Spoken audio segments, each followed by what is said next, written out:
There we go. And then there's my food. Timing is great. Be right back.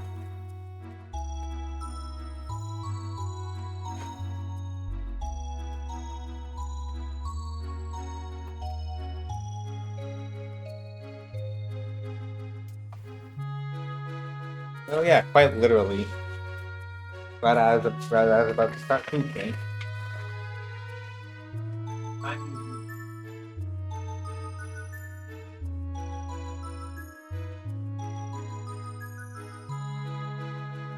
Yeah. Hi everybody. Happy. Here.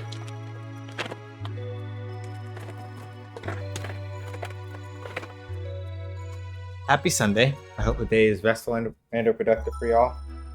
Took it easy today. So I would say for me about like 5 out of 10. As far as like actually getting stuff done. But can't complain. I'm doing alright. Day's sunny at least, and my apartment didn't turn into like a hot box, so we take those. Yeah, announcement wise, I don't really have anything. So I think I'm just gonna sit down, grab us some juice, and then we hit the streets, metaphorically. I guess I have been keeping track of like other announcements from the Jeffies. The Summer Games Fest. I have feelings about certain things from Summer Games Fest. Not so much like the games announced, in as much as like some of like the culture stuff around it. But I'm not gonna get into that a lot because there's a lot to unpack.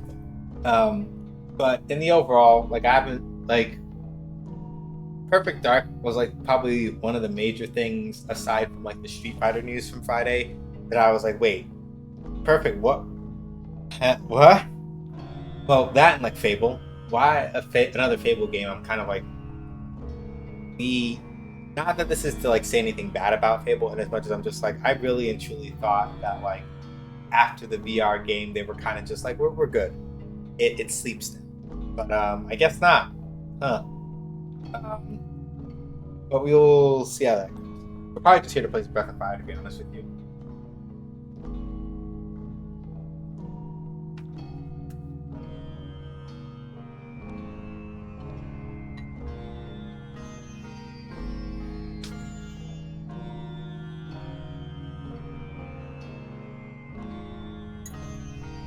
Actually, I am curious about one thing. What happens if I switch this category?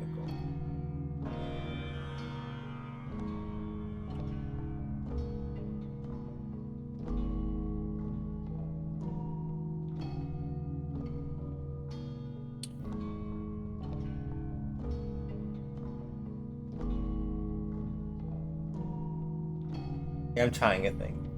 I'm not really sure how this will work, but I'm curious. We'll see how this goes. So I'm gonna properly pour this juice, and then we're gonna get started. It's pretty much the only thing I really have to say. Wait, Fable? In the year 2024? Huh?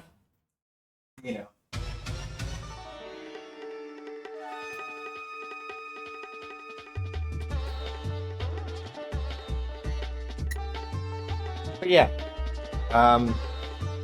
Overall, I'm doing well. I'm happy to be streaming.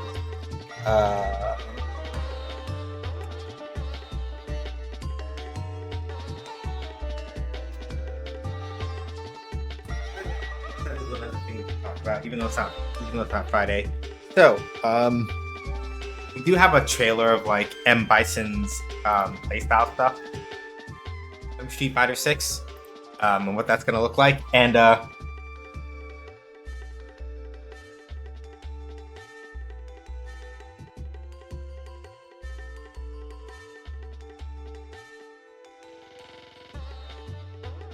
I'm crying because M. Bison looks swaggy, and I hate it. I'm not gonna play Bison. I am not a Bison enjoyer. That is not my lane. But they gave him back like Psycho Crusher and all this other stuff. So, of the predictions I made, the only I think one that I actively can remember getting right for sure, based on what I said on Friday, was that his Super Art 1 and Knee Press Nightmare. I don't think I mentioned anything about like what they might have done with like his V Trigger 2 or anything like that, or any of his other. No, I remember. I said things like he'll still have stuff like Psycho Blast and Psycho Inferno, and I was wrong. I was really wrong. Instead, they took his V Trigger 2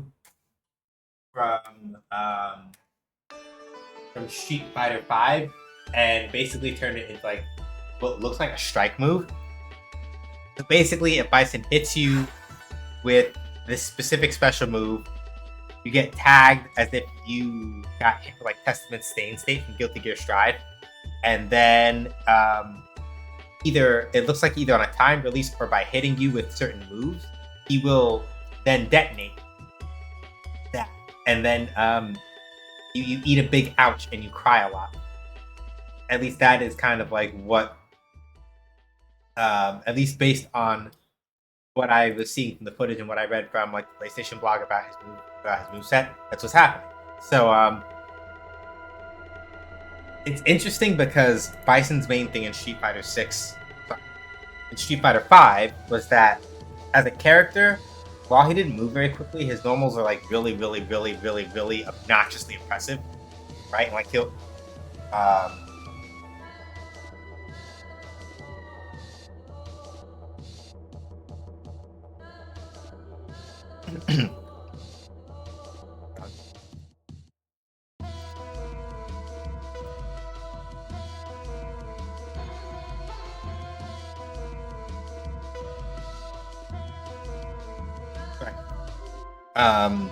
his normals like really impressive in Street Fighter 5, but mostly he had to get into a position where he could pressure you first.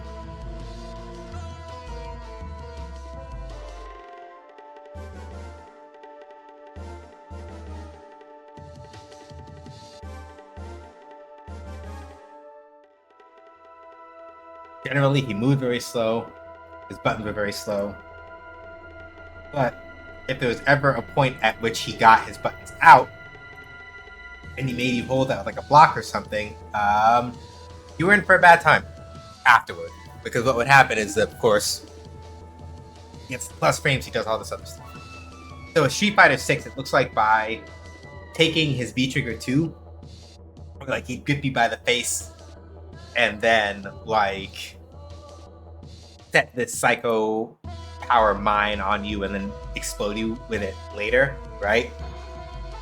It looks that like by doing that, right? It looks like by and large that by doing that with his moveset for Street Fighter 6, they have kept the aspect of he will pressure you and be like a pressure nightmare aspect without giving him like a shit ton of plus buttons. Because Street Fighter 6 as a game does not have a lot of those.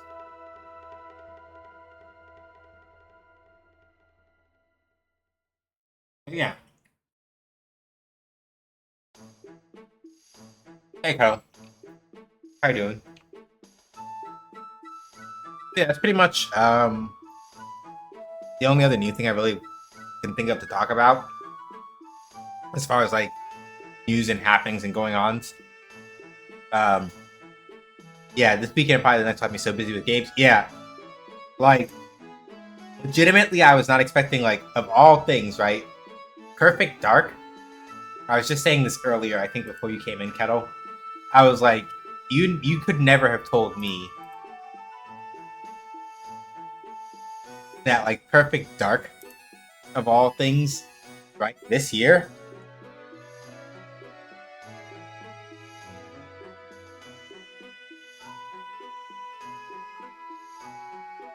And that's good. Hold on.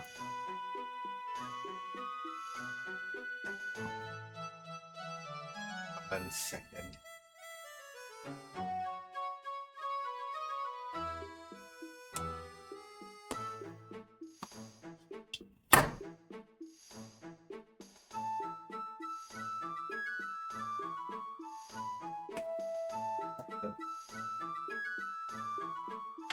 There's a bug crawling on the wall. Sorry about that, y'all.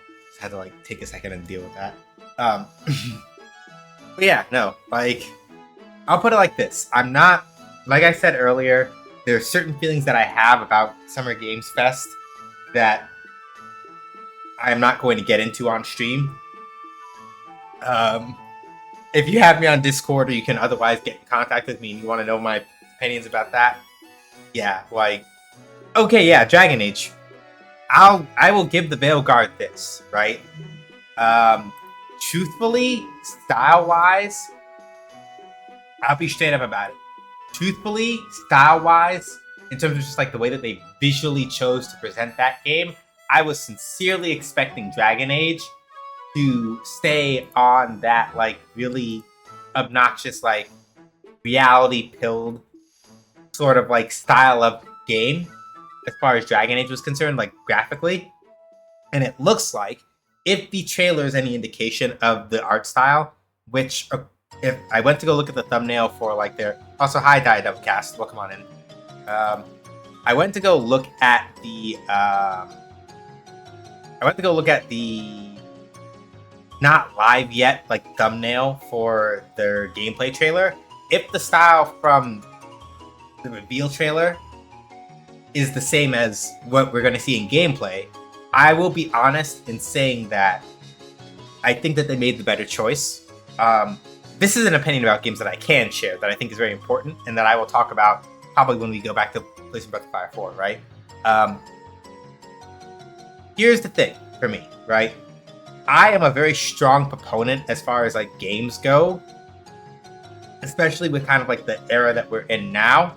I really do not give a flying crap about like seeing the sweat on the brows of your characters, right? Like that's not the important.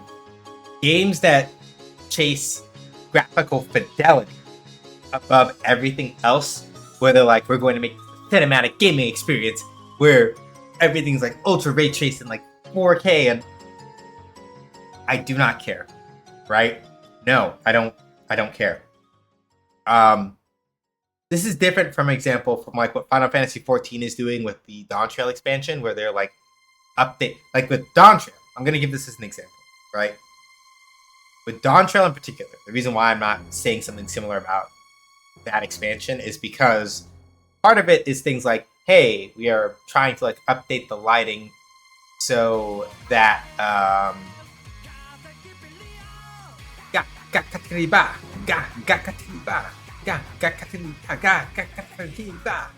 thank you so much for the raid, Jasmine Steel. Deeply appreciate it. Hey, Vinka, how you doing?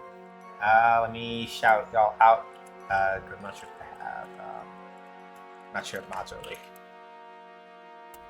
Thank you.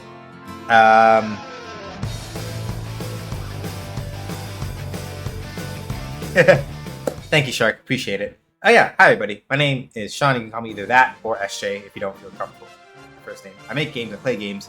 Games make do, basically, is my thing. And today we are going to be playing some Breath of Fire 4. I was just talking a little bit about like Summer Games Fest stuff and like my philosophy as like a game designer. How did IB go? I feel like I have heard of that game, but I do not remember the genre. I'm gonna eat Sia. Yeah, I've got Thai food here, so I don't blame you. Thank you for stopping by, Vinka. I will catch you on the flip. Feel free to lurk or do whatever you need. Taking care of yourself is important. Really fun. It's a horror puzzle. That's what it is. Yeah, I was like, I know I've heard the name IB before, but I can't remember the life and what the genre was.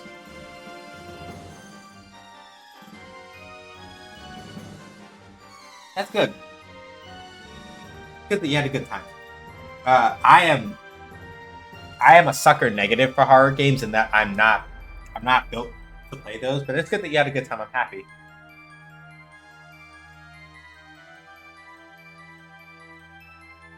So yeah, right. The thing I was saying right before you came in, Jasmine, is right.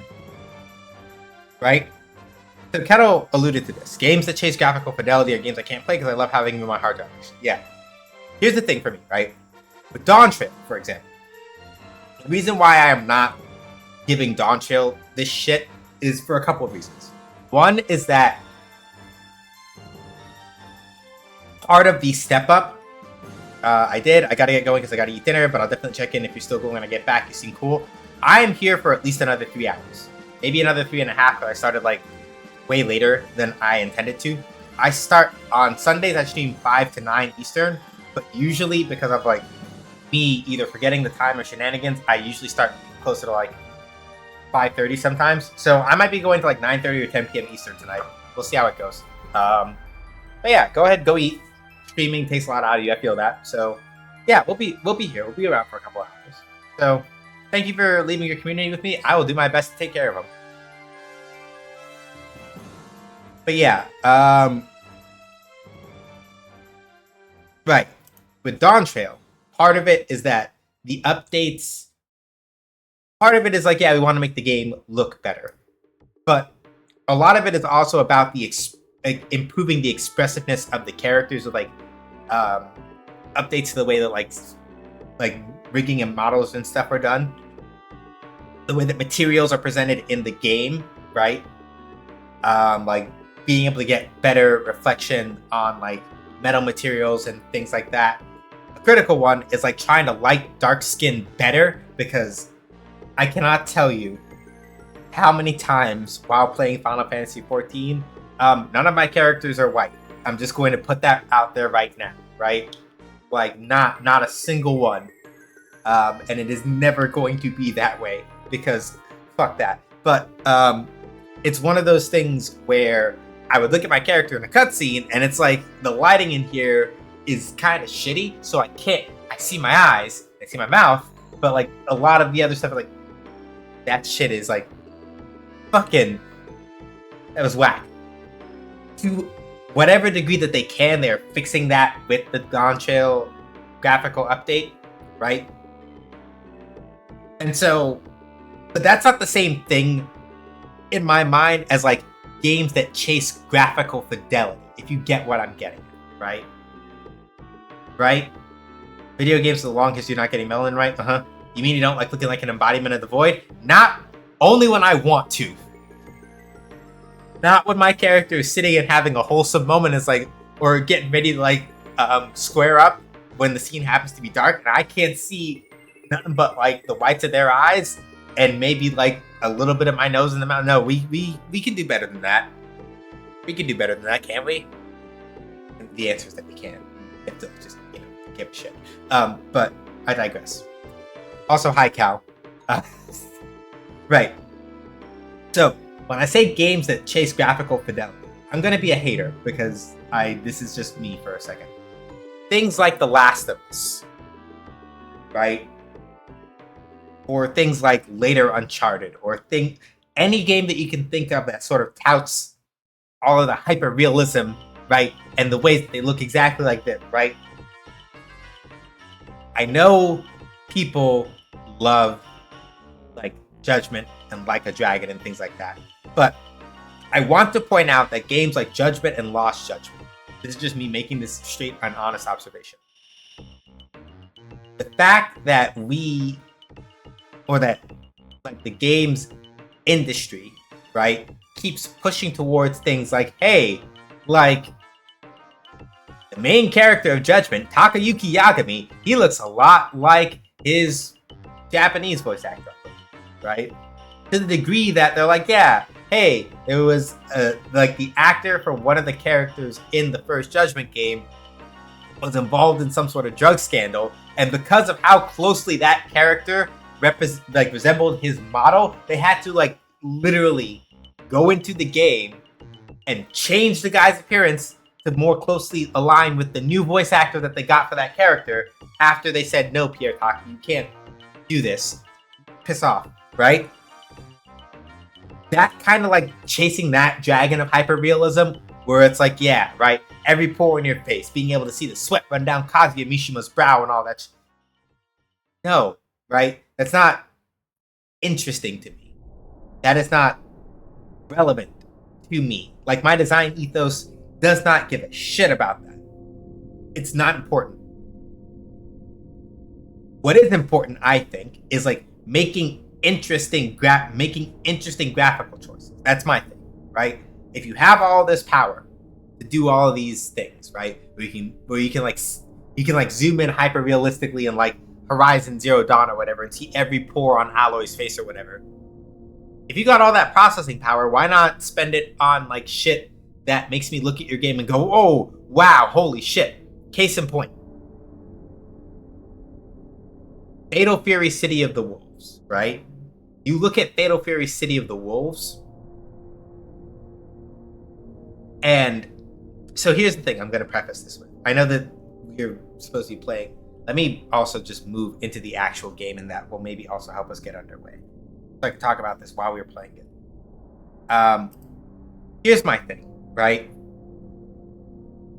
Here's my thing, and here's the thing that I am thinking about as I'm saying this.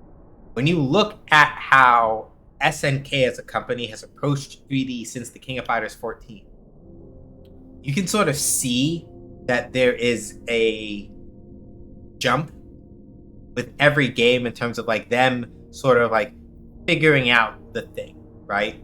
Like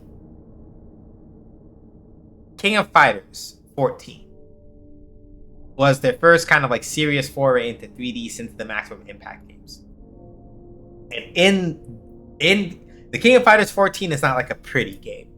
They did their best and they had some stylization in there, but it felt very generic in certain aspects of how they handled it. And they didn't have that yet, right?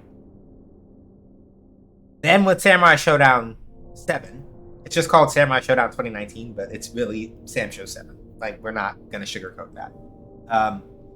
With Samurai Showdown 7, they moved to Unreal Engine 4. And Samurai Showdown 7 is not a colorful game, necessarily.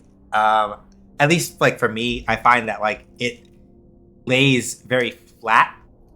But they had a little more pop to, like, the effects and things like that. They were... The stylization and the way that, like, it was shaded, not perfect, but, like, you can start seeing that they're trying to, like, evoke something more distinct than just, we have 3D models and they move now, right? That was something that was a lot clearer in the King of Fighters, in Samurai Showdown 7. Then the King of Fighters 15 comes out, and basically, the game is much more colorful, much more vibrant, right? The effects are still like, you know, at this point, they sort of settled on a very specific style, the way they want to show their effects. But like KOF 15, as compared to like Samurai Showdown 7 and KOF 14, bright, colorful, right? Very energetic in that sense, right? And I was here for it. And then we see Fatal Fury, City of the Wolves. Fatal Fury, City of the Wolves, especially with some of like the special effects and things like that, they were just like, we're gassing up all in on getting some nice like old school like dot textured American comic style effects when characters are ready to do their S powers and P powers and things like that, right? And that shit looks distinct. Like, you are not going to mistake City of the Wolves for anything except City of the Wolves. And if you want to see what I mean, like, literally go look up footage. Because, like, we're getting, like, character trailers and things like that. City of the Wolves is an example of the kind of thing where I'm like, make interesting artistic choices with the power that you have, and don't chase graphical fidelity, right? In, like, the, oh, yeah, I can see the pores, and, like, the little, like, every little seam of whatever, like you do with, like, a Death Stranding or, like, a Horizon or whatever the fuck else, right? That shit's not important to me. And I don't think it should be important when you are, like, focusing on making games, right? Realism in my art is my least favorite kind of art. You can do easily, exactly, right? That's the thing, right? If you come too close to how humans perceive other humans or other things like that in art or in games, and you don't have just the right bit of stylization, right? It looks weird. You feel it feels off.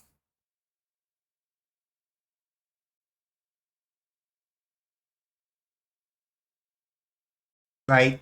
It feels off. There's something that like feels like weird and twisted up about it. But also, I'll just be straight up and I'll say The less stylized your art is, the worse it holds up as time goes on, right? Like, there's a reason why, for people who know, right? There's a reason why, like, I'm gonna, okay, pause for a sec. Last time on Breath of Fire 4, basically found out one of our party members by the name of Urshan, funny little, like, SWAT robot, being chill, sometimes referring to herself in the third person. It turns out that that's because, like, she had another god, like, locked up inside of her. She's really literally just a suit of armor that's being possessed by, like, a god that could have become a dragon, in the same way that Ryu is like a god that is half of ancient emperor of the Fu Empire, except the long and short of it is dragons got summoned into the world of Breath of Fire 4 to sort of, like, for their power to sort of, like, influence the world and, like, make the world what it is, right? That was the thing that was supposed to happen. When the Fu Emperor, or the being that would become the Fu Emperor, was called into the world of Breath of Fire 4, lol, he got split in half. One half of him was called to the place where he was meant to be. The other half was thrown some 600 years into the future.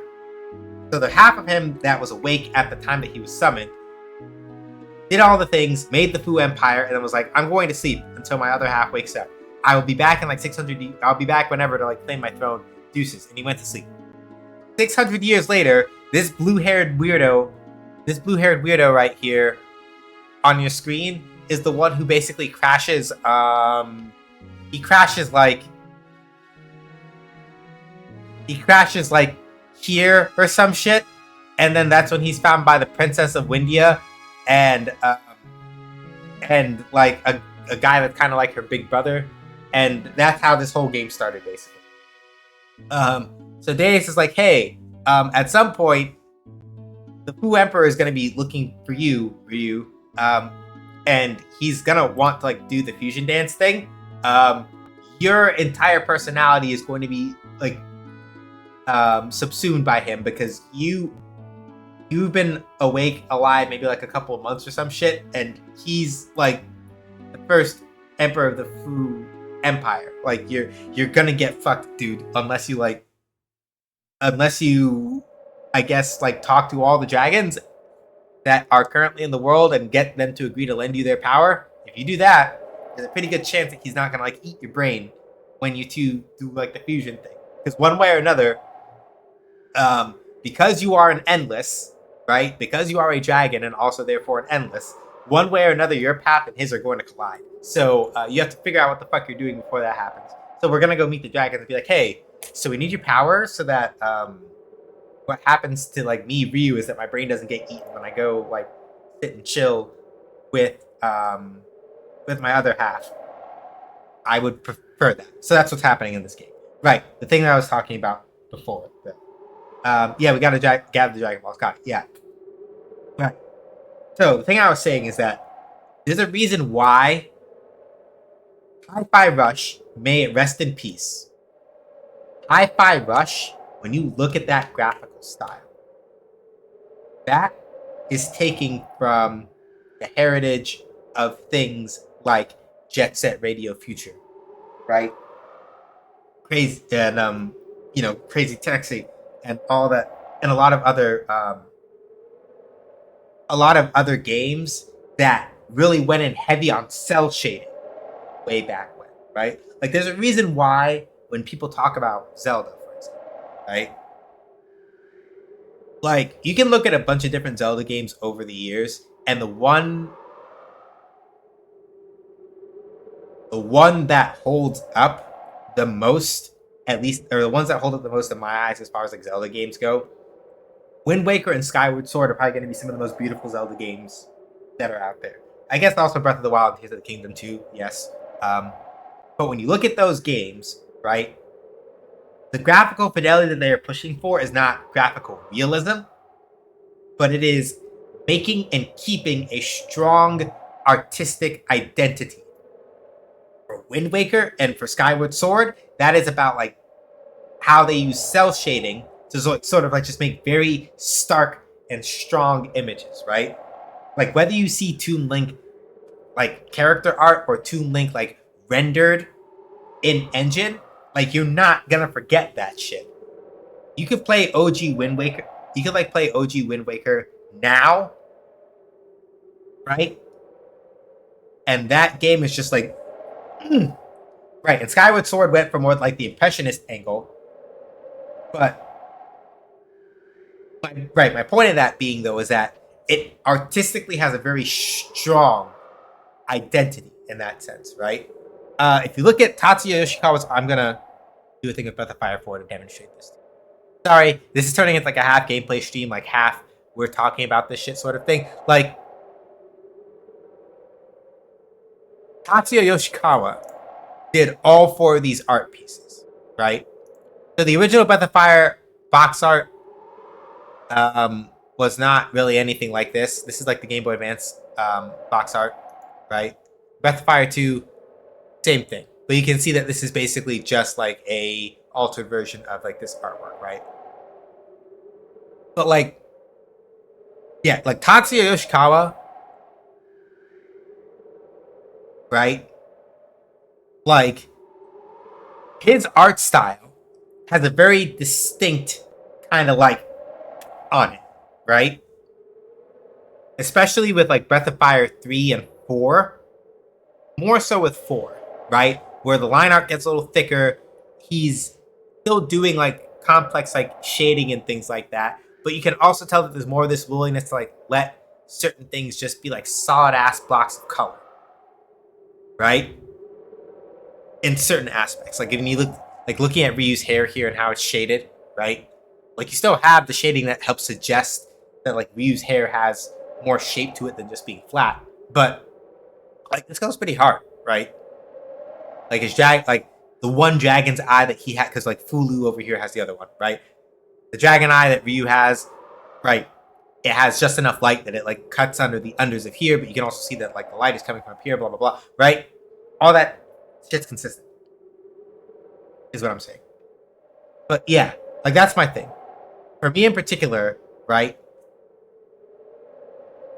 Even with Breath of Fire 4, right? Like a lot of people will look at it and say, wow, like these graphics are like really old school and really et cetera, right? But Breath of Fire 4, even when you have like characters in cutscenes doing expressions, like physical expressions with like just the sprites and everything, right? Like the characters express themselves very strongly in this, right? Like the sprite work in this game is very careful and very subtle.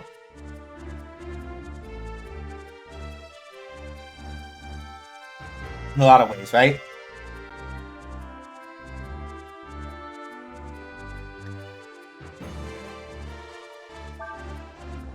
Not only has a vicious type, but also uses death against enemies. Okay.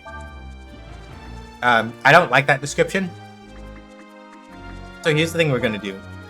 We're gonna do that good old combo magic. Because I'm not trying to get like fucked up out here like that. Or I don't do the combo magic because it doesn't go off. Yeah, Kettle. I can for a fact say that yes, I have had. So let me explain it like this, right? Somebody that I know, and I've told this story before, but I'm not naming names on the off chance that like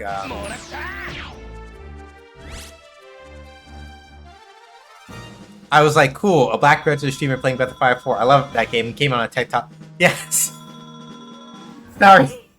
Sorry, Sergeant Tanuki, man. Sorry, I got sidetracked because sometimes I like to at least start a little bit before like actually playing with just talking about stuff, and then my brain jumped like 3 levels of tangent over to like the thing that I was sort of getting at, something I was getting at with like Summer Games Fest thoughts, and then kind of got away. This mechanical soldier has an aura. Okay, we're gonna do a fun thing then. That fun thing is, can I get Nina to steal that thing? It's cool, I've been listening for like 20 minutes. Okay, that's cool. Cool. Right, I worry about that sometimes. But yeah, let me tell the story. So Kettle, it was a couple years ago, right?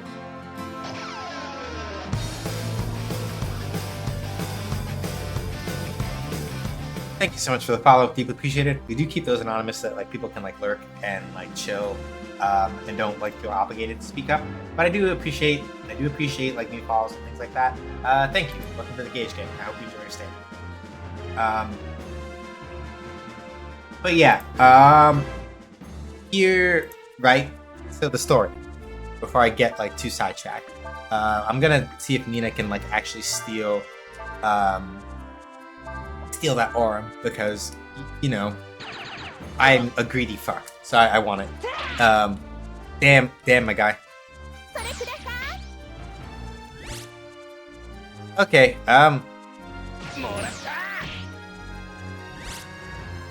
right. So, it was a couple years ago at a family dinner, right? And like the thing about like me and streaming kind of like came up, and that's the thing that I do, etc., right?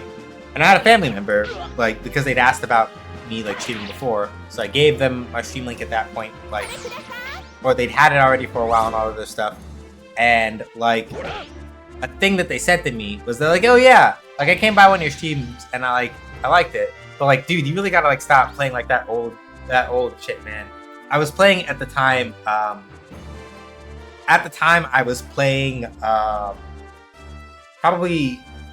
I think that was when I was doing like a Tohomon ROM hack at that point in time. And okay, it might have been like a joke in the sense that like when they said this, they weren't saying it with like the intention of, oh yeah, like your content is boring because you play old games. Right? But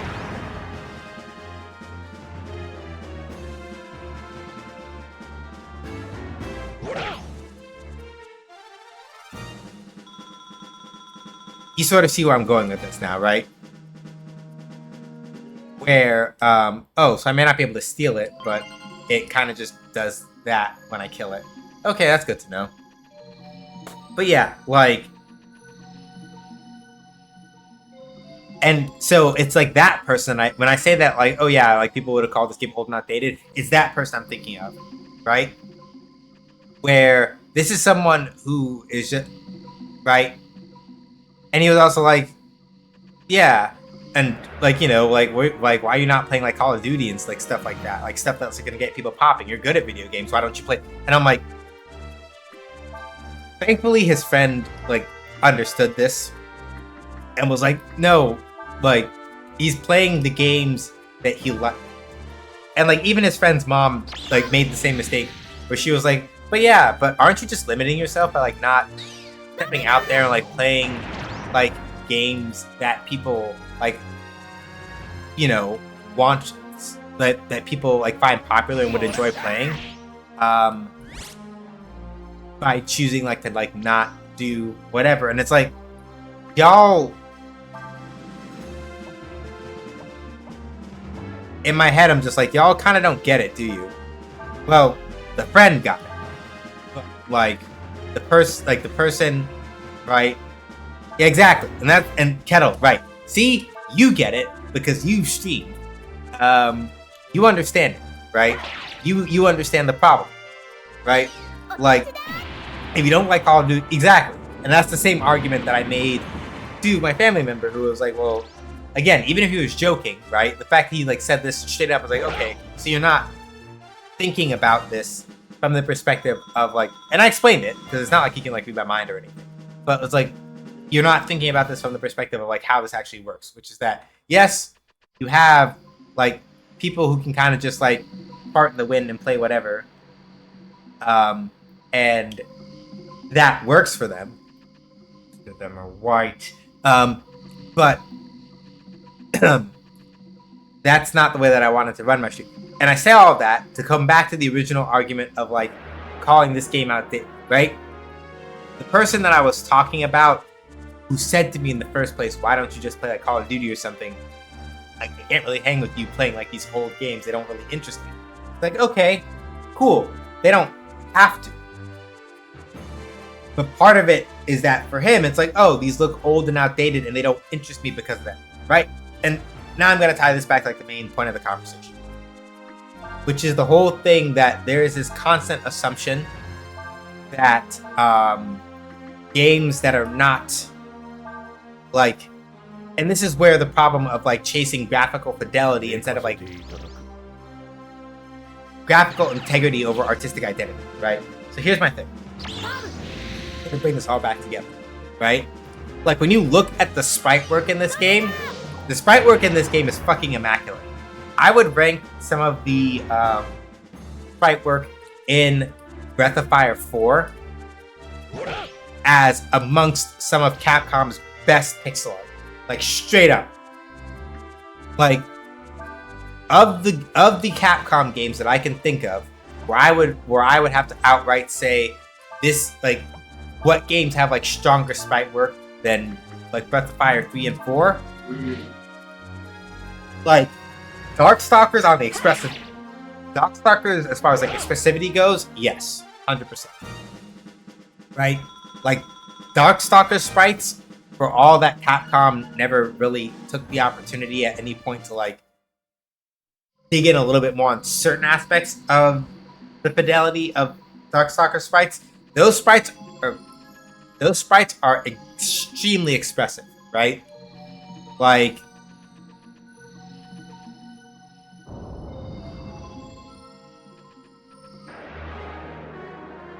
I should have been looking at the guide. It's my first time playing this, so I'm kind of just like literally sort of bumblefucking my way through it and not really thinking about what it is that I'm doing. So if you play Breath of Fire 4 and you like know that I'm screwed, I'm gonna just have to ask you, like, you just gotta live with it. Let me fuck up for a bit.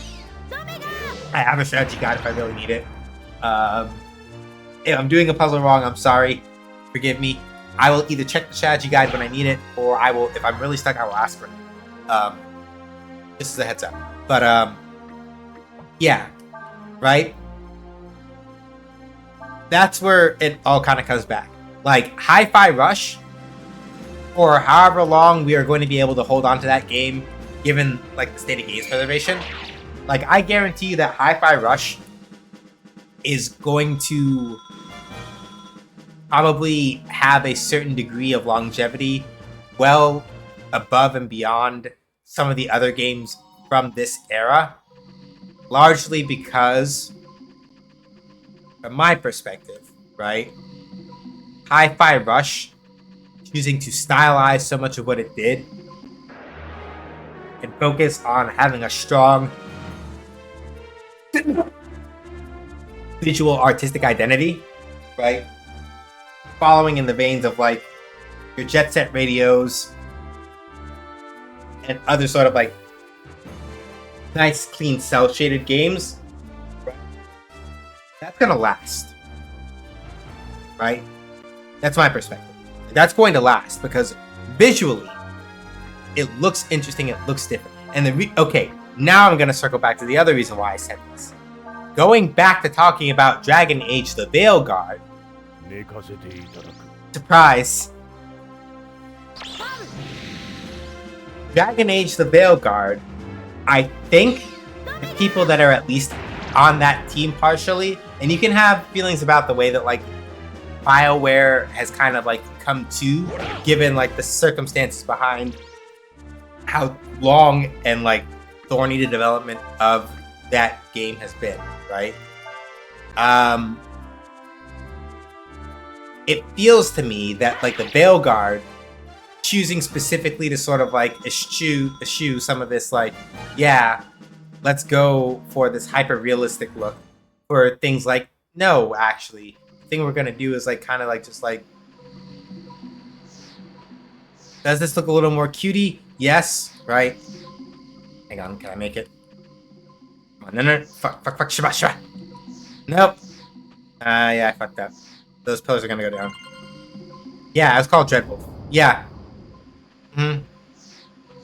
But yeah, my point here, hang on a second.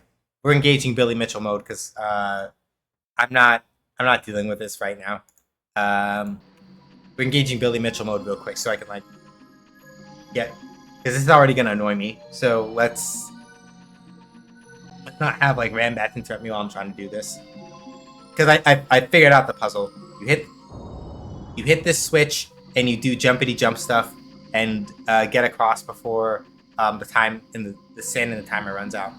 And I don't think getting into fights like actually decreases it, but like it's interrupting my flow, so fuck that. Anyway.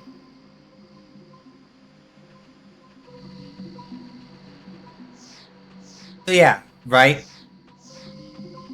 So like my thing about the Veil Guard, at least in terms of like how it looks visually, is that it is already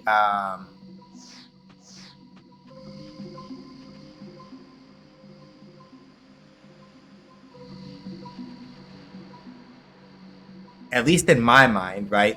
The Veil Guard is, if it keeps the visual direction that we were seeing, I think that will serve it far better than being like super realistic. Oh yeah, by the way, Dace is currently possessing the body of this child voluntarily. The child volunteered and said, "I'm cool with this," because Dace currently does not have her own body.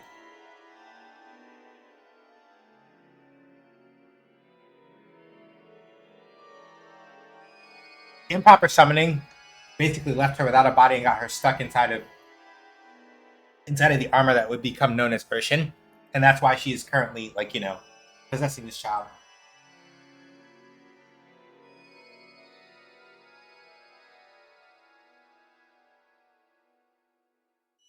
But yeah,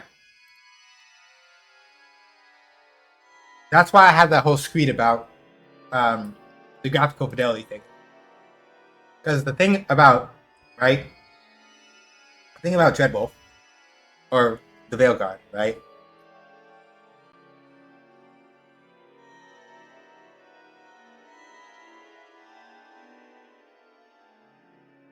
Is that by leaning away from like that hyper realism, right? Like you're gonna be able to look at the Veil Guard and know that it's the Veil Guard, right? It's not, hey shiny. It's not gonna be like a lot of those other. It's not gonna be like a lot of other like hyper realistic games where you look at them and you go like, wait, I can't tell if this is like. I'm gonna like just be grossly reductive here for a second, just to kind of be a shitter. Okay, God of War Ragnarok is like a wonderful game, but like God of War Ragnarok, whatever the newer Horizon game was, whichever one that is, right? When you look at all those games and you look at it has like, yeah, you can see like the sweat running all over Kratos' bald head and all that other stuff, right? It's like, but visually, to go back to Kevin's point, right? Like you look at trailers for a lot of the games that do that kind of thing, and you start going like, I don't, like, what the fuck, right? You start having this moment where it's like they all kind of look the same. And the thing to me with like the Veilguard trailer is that it followed a lot of those conventions in terms of like the style and the action and the pacing and all that other stuff, right? But visually, you're going to be able to look at like the, oh wow, yeah, like they went for like these, like I think like one of the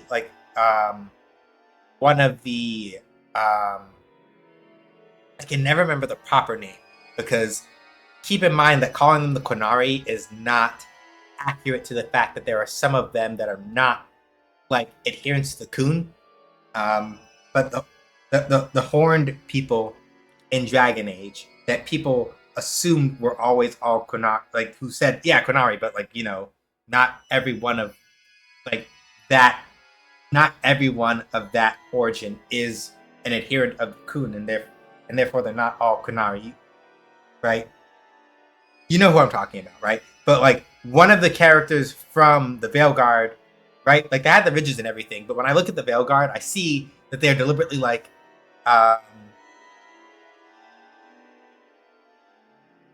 hey Cat Wizard, how you doing? Hopefully well. But yeah, like when you look at the character design, just like the Veilguard and stuff. There's some that are like a little more angular. They're leaning a little bit more into like slightly more like a little more cartoony in certain aspects, where it's like, yeah, certain aspects of the bodies are exaggerated a little bit, a little more angular, little things like that. Like they still look a lot like, yeah, we're leaning into kind of like some of like the nice realistic looking stuff, but it is not the way that like a God of War Ragnarok or Horizon Zero Dawn or whatever the fuck else is kind of like pushing that. We need to be able to like sweat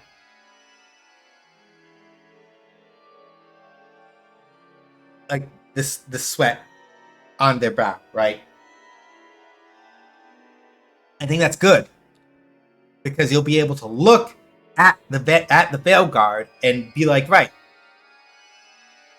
no, this is the Veilguard, because like I don't have to like sit here and try to like parse out, oh yeah, which actor did they make? Like which actor did they make this character look like? It's like no, right? Like they are very distinctly owning the right.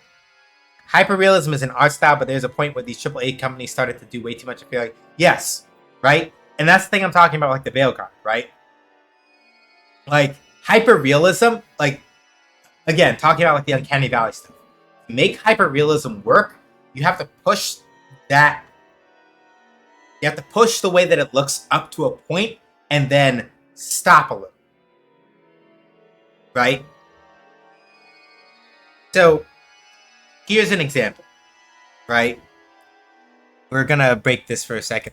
I know that we're supposed to be playing Breath of Fire 4, but this is we're in this rabbit hole now, right? So let's talk about it for a second.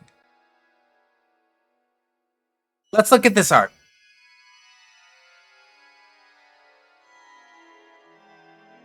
Let's just look at this art. And it's not hyper realistic, right? But let's look at this art for a second.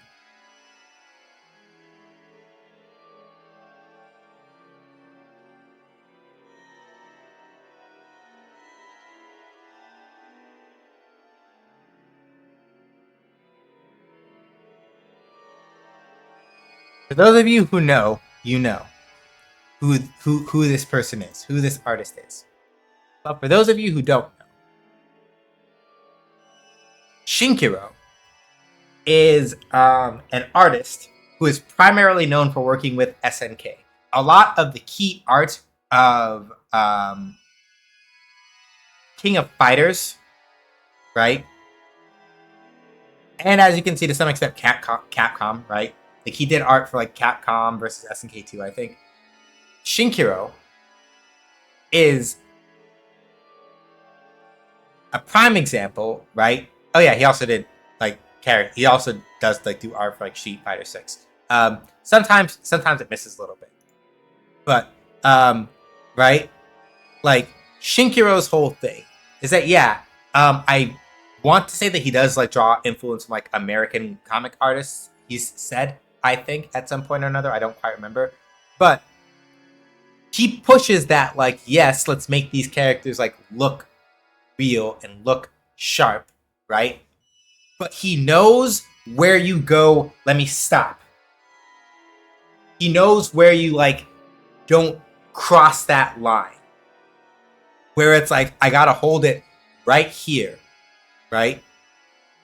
In order to make this look clean and realistic, and maybe even hyper realistic, but then pull back just a little bit so that I don't oversell it and start getting weird with it in a way that's uncomfortable, right? That, to me, right, is the way, when I think about like the thing that Chinese says, like that's also a thing.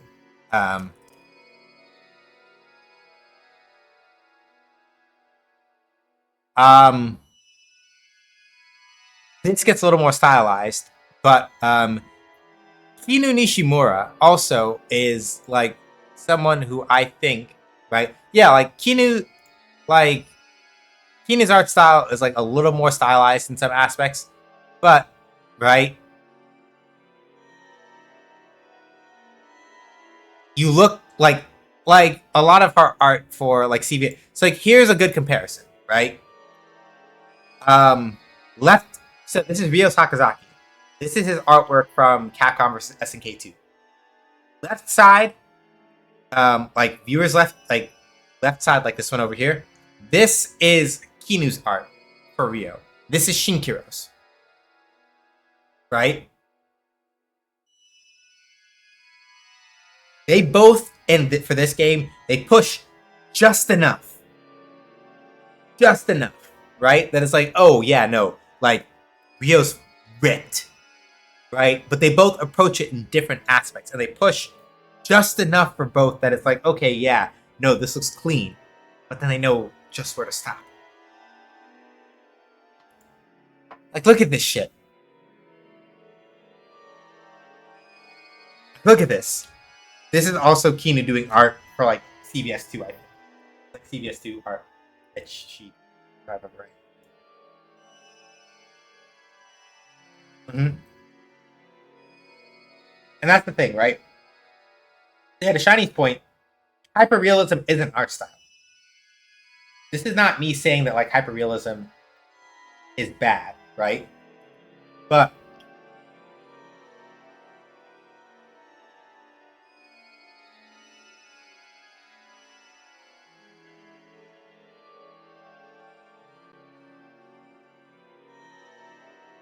it is not just about the hard fidelity of the hyperrealism. It's about the it is about the artistic sort of like imagery and an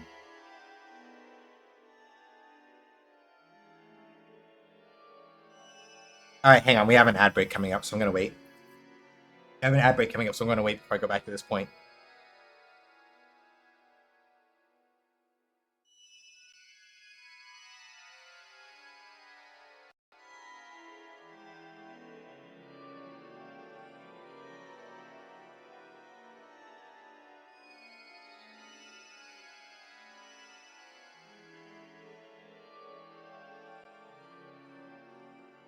So yeah, once the ads are over,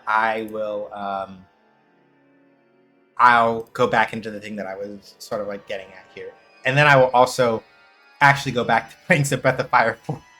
I appreciate everybody. I appreciate everybody who's here being like, yeah, actually, I am completely fine with you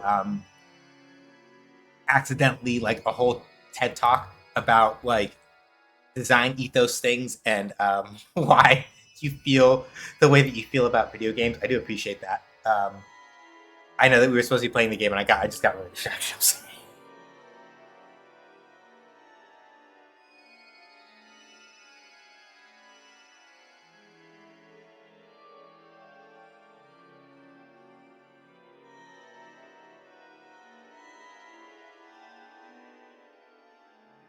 And I see a couple comments coming in.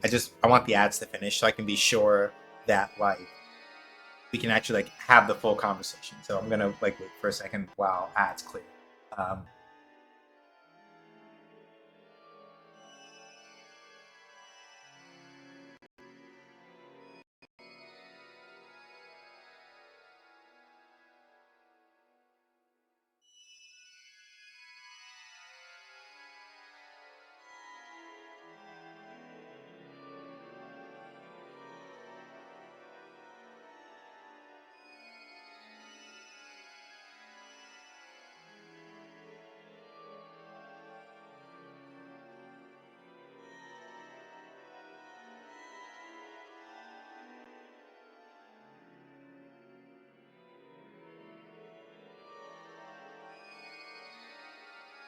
oh Lord. I saw that comment in the chat and I'm just like, oh no. Oh no. I saw that one. I'm sorry, Kettle. That's oh.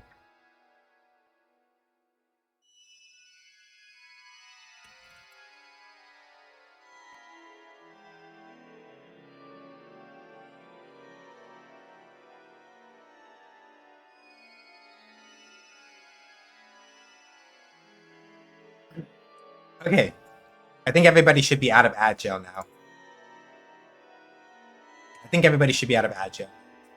So let me finish this last point, and then we're gonna get back into like actually playing the game, or at least for like a little while. Right. So hyperrealism also works great in horror. Something about that close line on Cali Valley. Yeah, right. It's like a thing that should be close enough to human, but is not, and there is something unnerving about that. Yes. Right. Yes. Very true. Seven. So Final Fantasy VII Remake and Rebirth are realistic in their art style, but the devs did it in a way where it's still very much fantasy, especially with Red 13 is a wolf-flying creature. Yeah. And that's the thing, right? I keep saying it about going up to the line and then pulling back just a little bit. 7 Remake and 7 Rebirth are really good at that, right? Like, they push it, like, up to that point where you can really feel it. But then there are certain aspects about the way that they, like, texture characters' faces, right? Or a certain level of the expressiveness to, like, the characters' expressions or bodies and things like that, right? And they figure out where to just a little bit pull it in ways that are not too realistic, that are still expressive, but are not so overly realistic that it's like you sort of like stance up for a second going like, you know, like, what is this, right? I know, Kettle, you don't. Right? The thing that I'm advocating for is sort of the same thing that you're advocating for, in the sense that it's like, I am not talking about entirely removing like hyperrealism as an art form from anything, because I'd be a hypocrite. Like, considering that like I love Kinu Nishimura's artwork and she does shit like this, right? Like, I would be a hypocrite if I said that no, we shouldn't have hyperrealistic artwork in video games, right? What I am saying is you need to do something like, if you're going to do hyperrealism in these sorts of things, right? Like, if this is the route that you're going to take, you have to, at least from my perspective, is a thing where you have to be willing to define artistically, right? Like, again, artistic identity. I'm going to keep saying that. That's the thing I'm looking for. You have to put an artistic identity to the style that you're using. The style is literally whatever the fuck. It doesn't really matter, right? But it is about engendering an identity aside from it looks super real, right? Like, do something more with all the processing power that we have than that. Like, there's a reason why people remember things like Hyperlight Drifter, like people are psyched about Hyperlight Breaker, like I said before, right?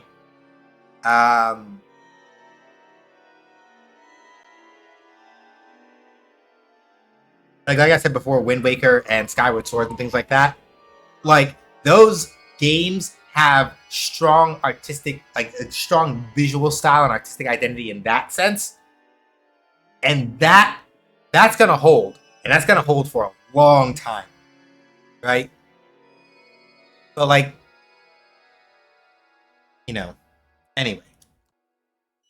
So I believe the lines that we missed so far in this were something akin to like, right, so here's where we are. Right. So remember how you freed me from that armor? It's just like that. Alright, here we go. Close your eyes.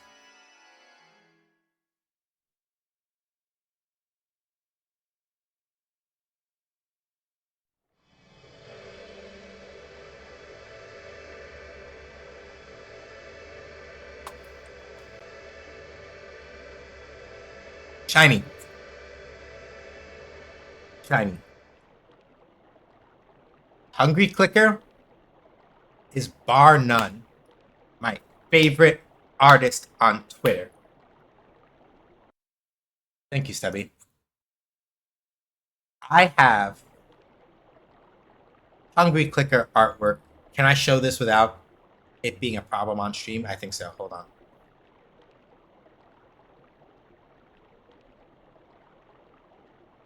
I have Hungry Clicker artwork as my desktop background. Maybe both of them. I can't. Oh, not my phone background, rather. Sorry. Yeah. I think so. Can I do this clean without causing any problems? I can't. I can't. I can't show you the other one without shenanigans. Because the weather app is still on my like homepage, and I can't go dig up. I'll go like post the other art for it later. But yeah, like Hungry Clicker is one of my favorite artists on Twitter, like bar none. The day that Hungry Clicker sits down and does up a sketch of Elena, her Street Fighter 6 design, you better fucking believe that joint is going right fucking there. 110%. 100%. 100%. What is this? I feel a presence. It's like until one of the endless.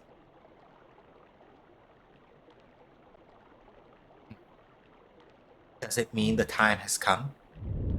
Does it mean the time has come? So yeah, in the meanwhile, Fulu has basically been chilling out in this village up in the mountains, because the Fu Empire. So here's what happened, right? Fulu woke up in the present day and was like, "All right, it's time for me to like step back into the reins of the Fu Empire." And the Fu Empire is like, "Hey, actually, it'd be great if you fucked off back to sleep." So the Fu Empire has been trying to kill Fulu this whole time, and during one of their attempts, he basically wound up in this village. If you're well enough to walk around, why ain't you working like everyone else?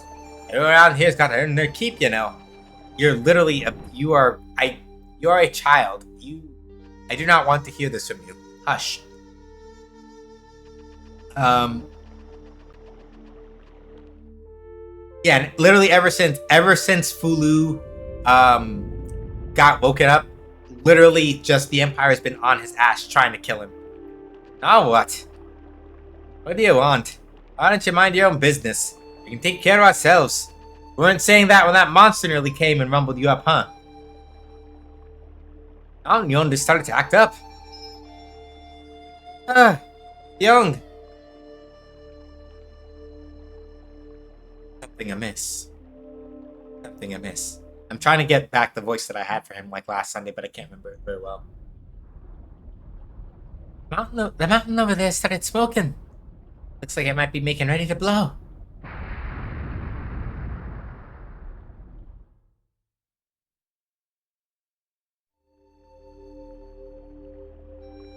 Whenever that damn mountain starts to smoking, it means the god of the mountain's angry at something. God. Yeah. They say there be a god living inside the mountain. And if he gets angry, there'll be a horrible disaster. At least that's what the stories say.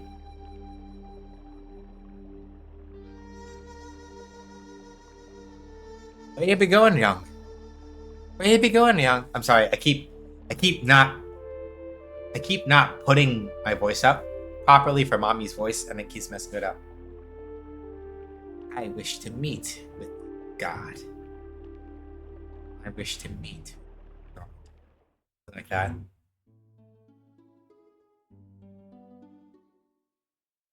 Didn't mean to go back there.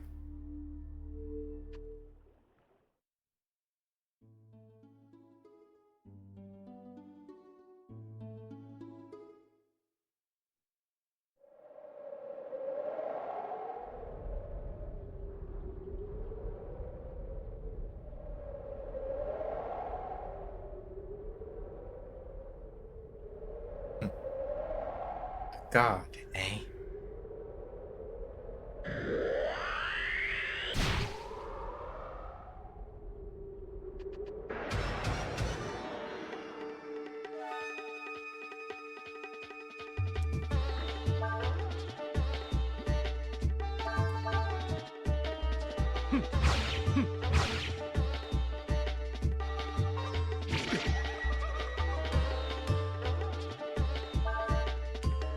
Anyway, because Hulu is so ridiculously overpowered compared to pretty much literally anybody that we're going to run into here, I am not turning into a dragon. I'm literally just running through this and like beating the absolute horse fuck out of out of people by hand. Doesn't matter to me. Um,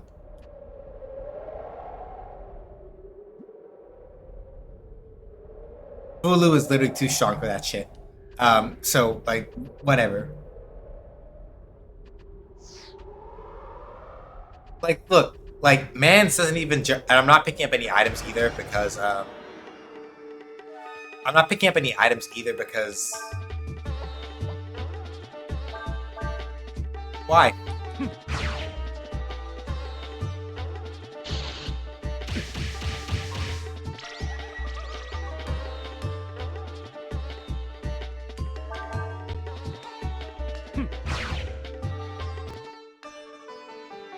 Yeah, like part of it is that he doesn't need them. Part of it is also that Ryu and Fulu's inventories are not shared. So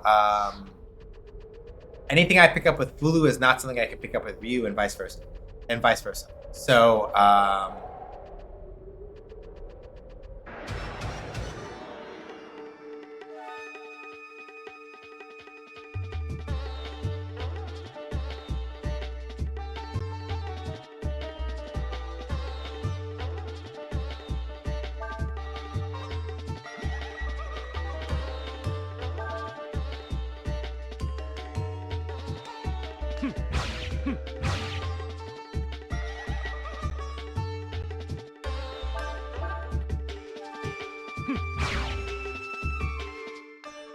I'm just curious to see what it looked like and if it would do anything. But not really. But good to know. But yeah, like, and that's kind of the point, right? We were talking about this last stream where we were like,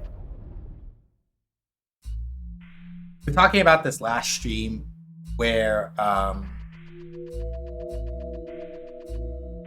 one of the things, right? Like people get really tired of the term like ludonarrative dissonance and ludonarrative resonance because talk about it a lot.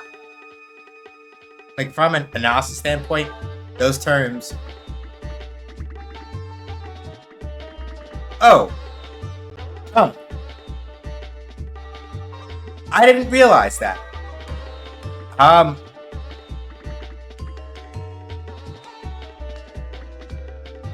That is very interesting.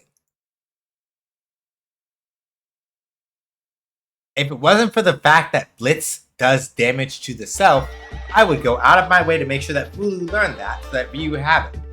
Because in case you couldn't tell, any of the skills that Ryu has picked up either through observation or Aurum transfer or otherwise, Fulu also has those skills. Most of these are literally because like Ryu can't do stuff like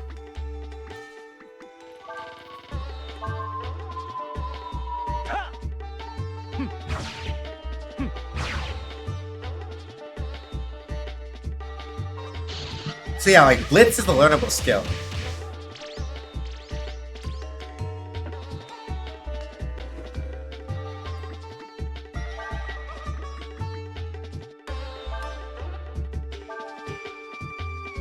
Yeah, we're just gonna do this real quick.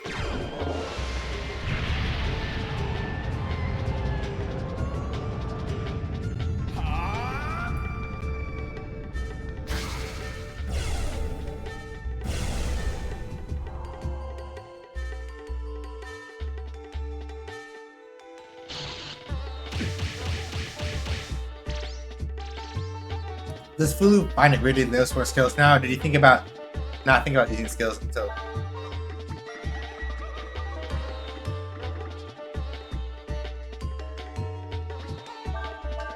Yeah, truthfully.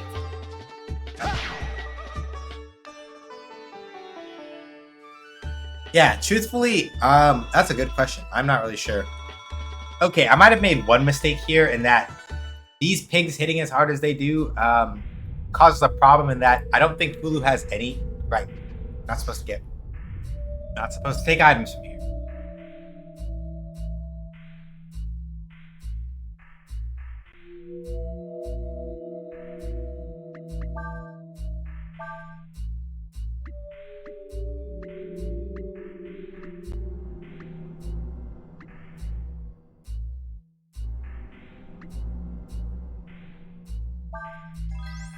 We'll take one vitamin.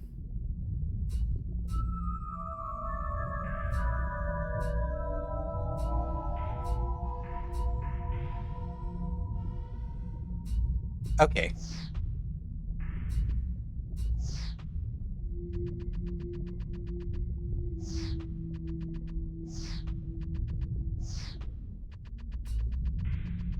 Let's move quick then.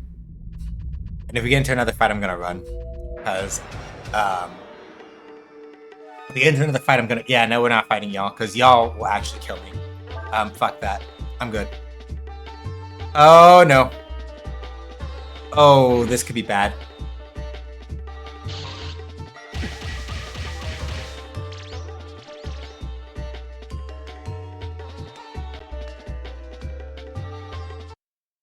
Okay. I might regret talking all this shit. I was like, yeah, we're just gonna sit here and punch our way through. Oh, this is gonna get awkward. Yeah, Mance is dead.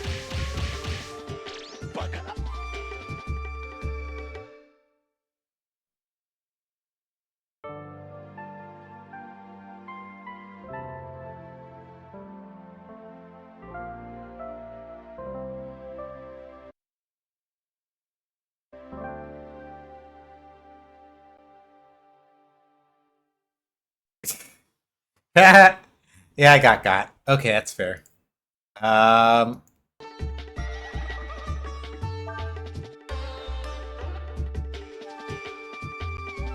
Okay, we're not gonna do this. If I absolutely have to, I will fight, but I would prefer not to. Y'all are just gonna let me go, right? Yeah, like I'm not in the mood for this. Goodbye. Like if I hadn't been able to run a third time, I would have just turned into the dragon and like murdered them. But like, yeah, right. Supposed God Emperor of the Fu Empire can't handle two feral hogs, right? That's not the funniest shit in the world.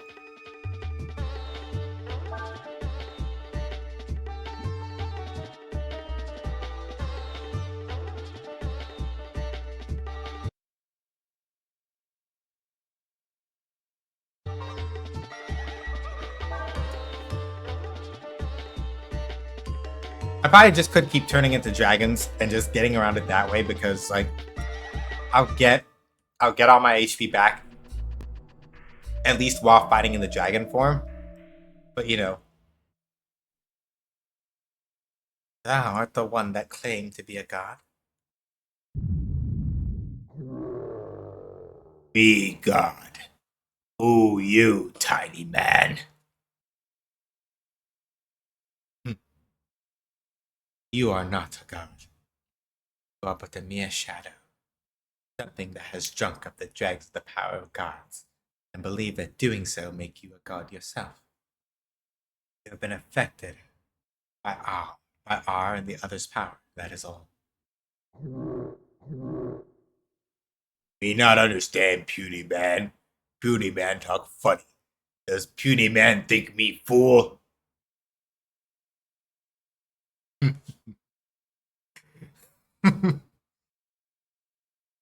I wonder. Perhaps the world does not need gods. What say you? Puny man not make sense. Me not understand puny man. Me kill puny man.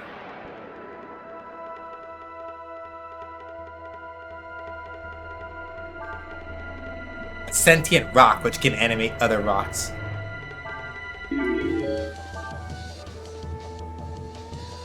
Yeah. Fighting God. Yeah, it is. Anyway, fuck this guy.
Y'all already know if this is Breath of Fire 3, this guy would be rocking a whole bakery for no conceivable reason. Oh my gosh.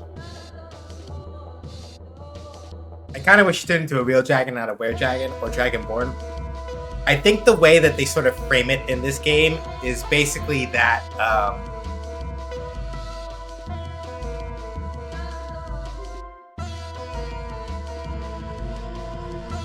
the Endless's forms, I think the way that they, at least the way that like Dace has explained it in like the previous stream and things like that, is that to a certain degree, the forms of the Endless are shaped by the way that humans perceive the things that they need.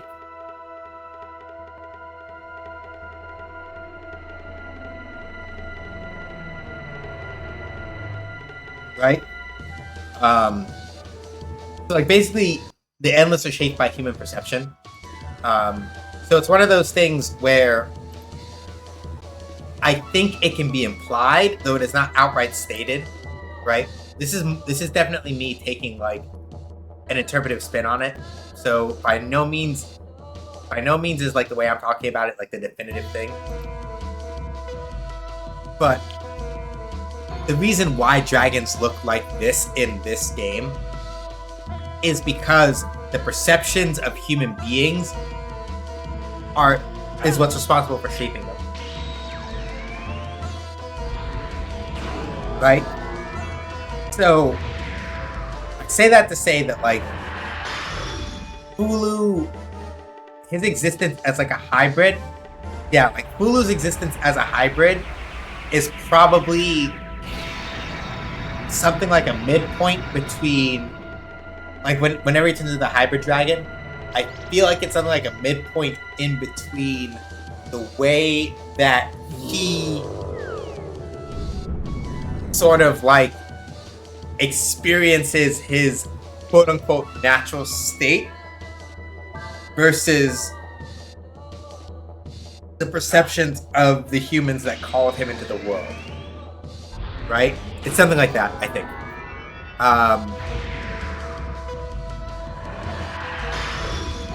From a gameplay perspective, I think the reason that they chose not to do that, and this is just me spitballing, right?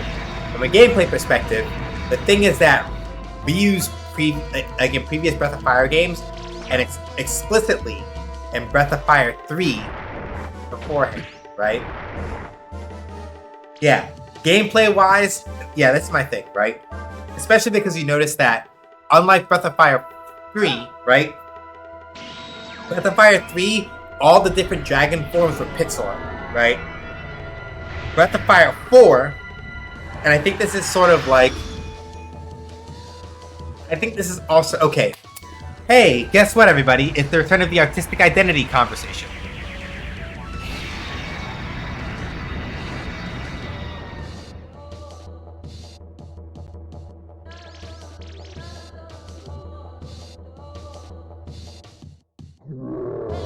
I feel like it is a very deliberate design decision, though they didn't do it for every enemy, obviously, right?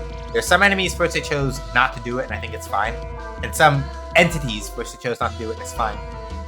But every dragon in this game is modeled, right?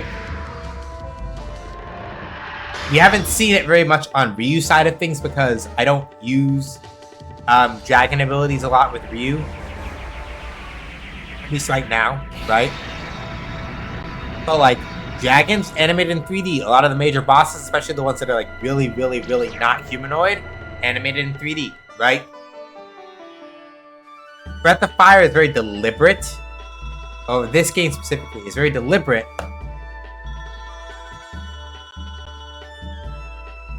about the idea that entities that are especially like entities that are very far away from being human, right? They're not conveyed with pixel art, right? So yeah, to go back to the point I was making. Yeah, aside from I do believe that the thing you said about it being harder to animate is true. I think it also kind of like deliberately represents the idea that at least to me, this is my interpretation, that the endless, because they are being filtered through the perspective of human beings, that fundamentally alters. Well, okay, this part is text where they say outright that like the endless are influenced by like human perception, right? I'm taking it a step further to say so far as, like I was alluding to just a second ago, that this boils down to the point that like in Fulu's natural state, he might be some sort of like 3D modeled whatever it is, however you want to sort of like perceive that. Whether that's the form that he takes as astral when he does the dragon breath or whatever, right? But because literally his existence is being influenced so strongly by human behavior, he, unless he pushes and like deliberately lets loose the entirety of his power, even using it part way, only halfway puts him back towards that state. And that's why I think they went with like the hybrid dragon angle, aside from like the harder to animate stuff. Because like, yeah, there were a lot of like really bespoke. This comes back to another thing I was talking about way earlier, a couple of shoots back. A lot of the animations in Breath of Fire 3, like Breath of Fire 3 for the most part, as far as like the actual character, the actual characters went, I cannot think of I cannot think of any character or enemy in Breath of Fire 3 that was a 3D model, right? A lot of that's like a shit ton of bespoke pixel art, and doing pixel art is hard. So here's the thing about pixel art, from like a production perspective. Sorry, game designer dev hat on for a second. The thing about pixel art from a production perspective, that pixel art is extremely bespoke, right? If you do it at a lower resolution, right? If you're doing 8-bit, if you're doing like 8-bit pixel art or 16-bit pixel art, well, 16, you start running into that thing, and you have to be very clever about like which frames you reuse and stuff. You don't want to have to like make exponentially more work for yourself. Each frame of pixel art that you do for a game is a bespoke thing, right? Each single frame. If you've looked at the sheets for Shoot Lantern when I've been working on it, you kind of see this, right? Like Fiona having like an 8-frame animation of her flapping her wing armor and stuff like that. That is 8 separate pixeled images that have to be pixeled just so, arranged just so, all this other stuff, right? Pixel art can be highly expressive and look really good, but the nature of the way that you're putting it together bit by bit means that it is an incredibly bespoke art form, right? And so for Breath of Fire 3, where you had upwards of like a good 10 to 15 unique dragon combinations, even if you could like recolor a lot of like the defender level dragon forms, like the ones that are like with the squiggly horns and the standing and everything, right? Think about it like this. In Breath of Fire 3, right? You could get into combat facing the way that Fulu is facing the way that, like, if you turn Fulu around, you can combat that way and the other ways, right? With the way the isometric camera is set up, in each of the 4 isometrically cardinal directions in Breath of Fire 3, you could get into a fight, which means that you needed to at least have, in order to like make it work, right? You had to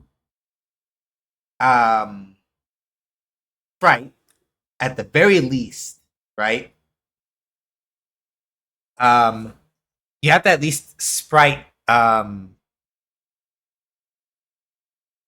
this changes the right. I should finish this line. The endless are called to this sphere. This changes the very balance of nature herself, flooding the world with energies both powerful and dangerous, and cause these beings easily influenced by it to think themselves gods. What then do mortals think, I wonder? And then we gotta get out of here? No, hold on. I gotta turn on Billy Mitchell mode or we're literally gonna die. We're not doing that. Where is it?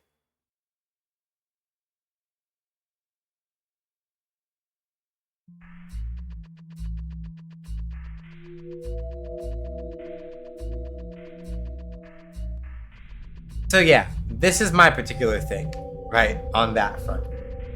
And this is going to go back to Kevin's point, where it's like hard to animate, right? When you think about the fact that in Breath of Fire 3, right, some of the dragon forms are recolors, to be clear. But for any entity that you got into a fight in Breath of Fire 3, you had to at least sprite facing downwards, sort of this way, whether you did it like them facing like this way, and then mirrored that to get like this way, and then you have to do one facing up this way and then mirror that to get like up that way, right? That is still at least 2 separate animations for every entity that you can fight in the game, and maybe even a couple that like walk around and you're talking about like map stuff and things like that. You have to animate. Well, okay, for map stuff it's even more complicated because you have to, for map stuff, well, no, for certain characters you can just say they only walk on the cardinal directions, right? At least as defined by the isometric camera. So for like your NPCs and stuff, you only have to worry about like maybe doing like a basic walking animation going like this way and this way, because then you can mirror it to get the effect in the other directions, and you don't ever do like the straight ups or straight downs or whatever, right? Okay, fine. Less work to worry about on that front. Battle sprites. You then have to make sure, right, that you animate enough frames while facing both this way and this way that it looks good from both of those perspectives, and you can mirror it and do all that stuff, right? So, but the consequence of that, though, is that that's a lot of bespoke pixel art, right? You have to do that for most of the main cast of characters in Breath of Fire 3 twice. For all of Ryu's dragon forms that are not recolors of each other, you have to do that, right? It adds up like that. So one of the things that I said about Breath of Fire 4 earlier is that the impression that I get is related to why Kettle was saying it would be hard to animate. The reason why, I wonder how much, yeah, this is the PS1 game. They were pretty clever about it, all things considered, right? Like, for the most part, they were pretty clever about a lot of it is just making sure that you gotta compress your sprites correctly. You still have to do some degree of optimization nowadays with machines to get certain things to work, but like for the most part, like you don't have to do until you start getting to like some really gnarly shit. You don't necessarily have to do as many like tricks as you would have had to get like a Breath of Fire 4 or whatever, like up and running okay, right? PlayStation, if you know how to work with it, like PS1, you can make it work, right?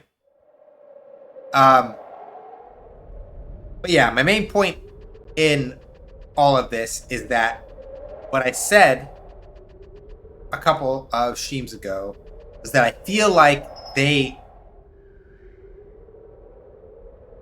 very deliberately sort of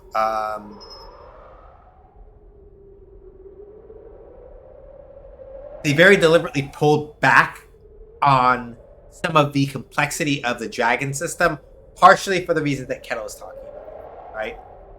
Because now with Ryu and Fulu basically both always being in a hybrid form in battle, right? And using a specific subset of animations. And this is not to say that like, oh yeah, every single skill in Breath of Fire 3 had unique animations, right? Not everyone did, right? Things like Double Strike were literally just like the characters using their regular attacking animation twice. Things like Jump was just like Ryu literally freeze framing, then jump, like freeze framing in one frame, once like specific frame of his attack animation, and then like jumping and letting off. Right, that's not what I'm getting at. But my point is that with the hybrid being the form that you take when you are in battle and turn into a dragon, and then saving stuff like, oh yeah, 3D model for like big dragon breath thing, right? Yeah. That's definitely like an animation saving thing. And I feel like it was one of those things where, because they didn't have to put as many resources into that, they were able to spend that time sort of expanding the battle system in ways that like Breath of Fire 3 didn't really do. Like Breath of Fire 3's battle system is not bad, But like I said earlier, it is generally a little bit more. It is generally a little bit less extremely complex, right? Than it is.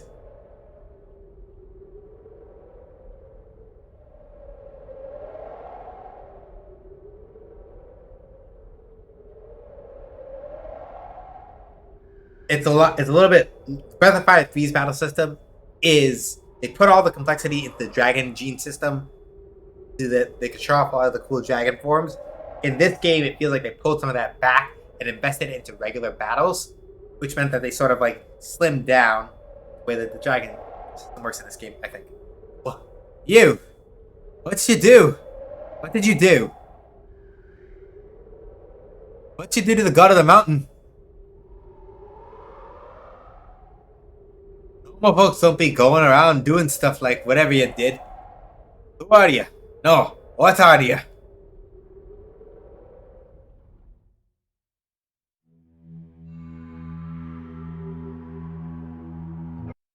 me turn off Billy Mitchell mode.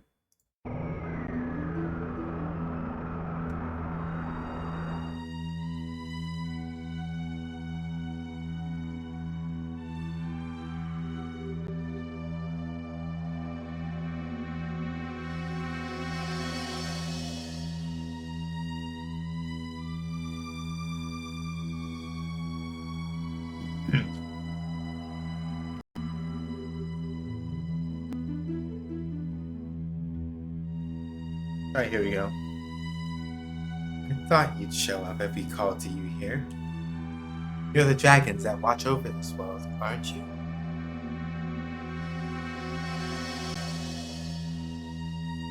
Indeed, you have already met us. I am Bungryung, the Wind Dragon.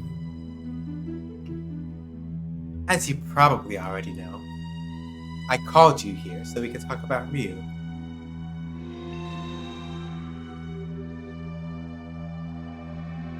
Ma'am. Yeah. The Yorai Dragon. He whose role is not yet set.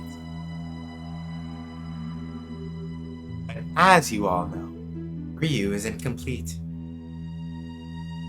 I'd like you to share your power with him. If he's able to gain the powers of you ancient dragons, then maybe he can become whole. Whilst we do not seek to see thee fail in thine endeavor, Dace, know this. You who are without form of your own. As you are aware, the other half of the Yorai Dragon is the first emperor of the Fu Empire, Bulu. Already he hath awakened. Ryu shall become complete. By joining with Fulu is what his power shall he do so. His destiny he cannot escape. Now, what do you mean he can't escape it? We don't want him to join with his other half. That's why we called you, to help us prevent that from happening. This might be a silly question, but why do you want to prevent Ryu from meeting the Emperor? Right, that's what it is. I keep forgetting it needs supposed to have like a British accent, I'm sorry. This might seem like a silly question, but why do you want to prevent Ryu from meeting the Emperor? Is it really such a bad thing? Listen, dear. You remember what the Abbess in Czech told you about the Pillars of Light, right? Now, I want you to think about it for a second. Here, we've got Ryu, just born fresh, right out of the gate. On the other hand, we've got Fulu, built the Empire and has been alive for centuries. Whose light do you think is bigger, is stronger? You mean, if they merge, Ryu will be swallowed up by Fulu and disappear? So, I know technically this means that me discussing this ahead of that would have been a spoiler, but they already kind of like heavily alluded to it, right? So I kind of just like extrapolated it, sort of. Flash may have like vaguely remembered it, like well after the fact, because I knew at least a little bit about this game coming in, right? But the thing is, right, they kind of like implied this already, because they said that people who walk alongside like the endless are inevitably swallowed by like the flow of their power and the influence it has on the world. Which is to say, right, basically meeting with an endless means that your fate is inextricably tied with theirs. Whether you like it or not, you're coming along for the ride, right? So it sort of stands to reason that because Fulu has been around longer, literally the weight of his experience is far more than Ryu's, which means that if they meet and merge, Ryu can't bear up against that. Hear us, Thace. We who watch over this spear must ever strive to maintain a position of neutrality. It matters not which becomes a god, does it not? Well, it matters a lot to me. Once he becomes a full god, I need Ryu to send me back to where I came from. You would use a god's power for your own benefit? Yes, I would. How are the people in this world any different? They yank us from our worlds and make us into their gods. They make us work for their benefit. Are you trying to tell me that I should stay like this, in this borrowed body, forever? Yeah, Dace is kind of pissed, but like understandably so.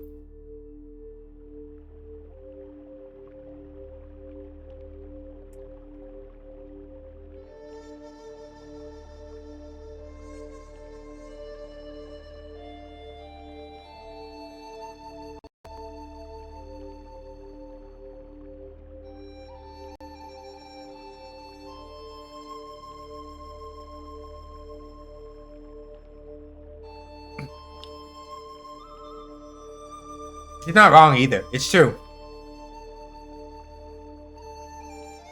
Hey, I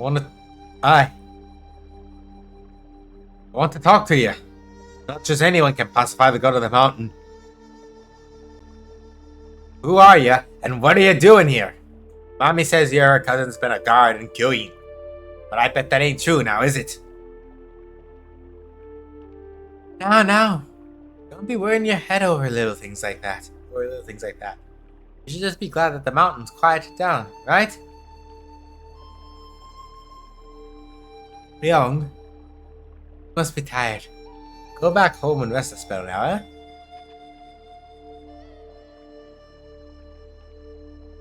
What do you think he is coming to my village like this?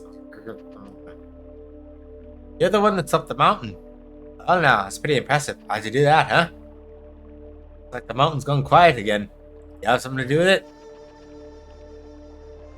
If the mountain kept going on like it was, we could have been in a spot of trouble. But yeah, no, she's entirely correct, right? And in her case, right, she very literally is just like, I just want to go home. I don't want to be here. Yeah. So, Mount Yogi, when that funny-looking stone motherfucker woke up, was starting to erupt. We saw it a little bit right before Fulu went to climb it. It was starting to like smoke and smolder and do some other very unpleasant-looking things. So, yeah, if we hadn't stopped it, it probably would have erupted, and it might have killed everybody here, maybe.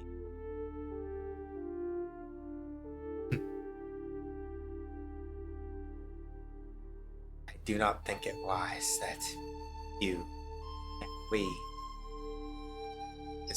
this relationship. Young,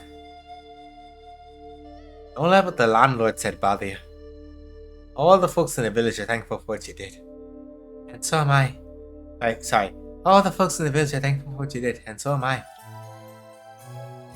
I suppose I really like that phrasing because if I didn't know the word volcano. Yeah, probably not. Let's make a hard save. Well, I already rested, but whatever. Let's make a hard save.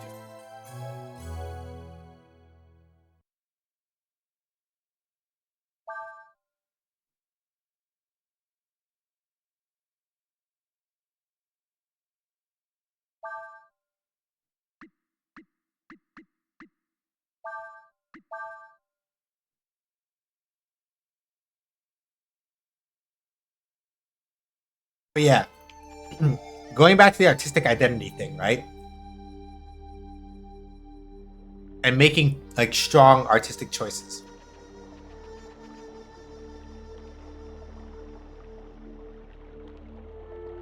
Hey, be this way, Sarah.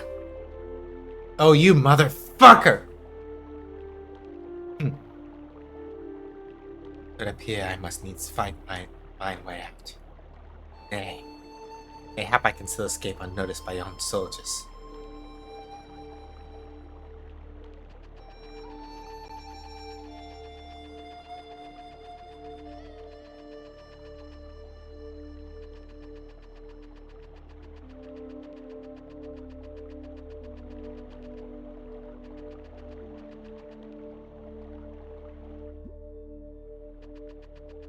Yeah, fucking snitch.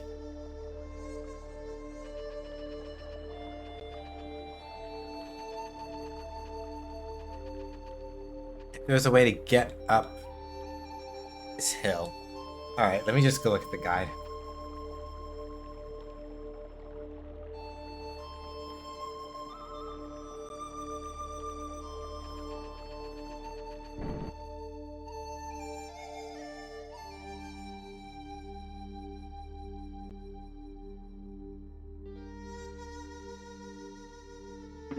What is this? What matters this village to me? Why do I hesitate? My path is clear. To make mine way to shadow. And yet...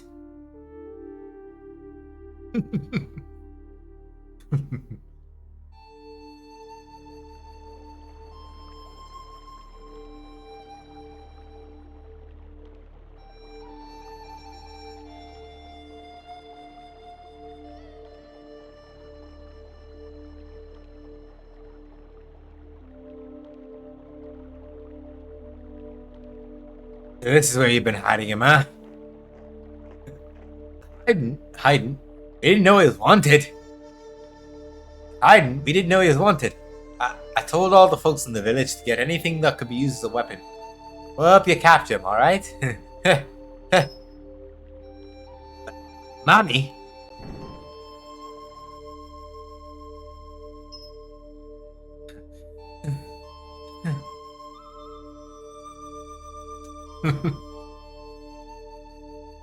Would do such a thing.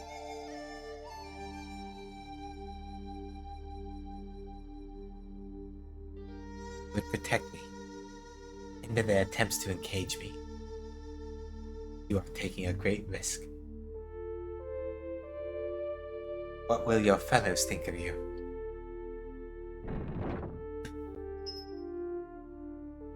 I knew as soon as I saw you that there was something different about you.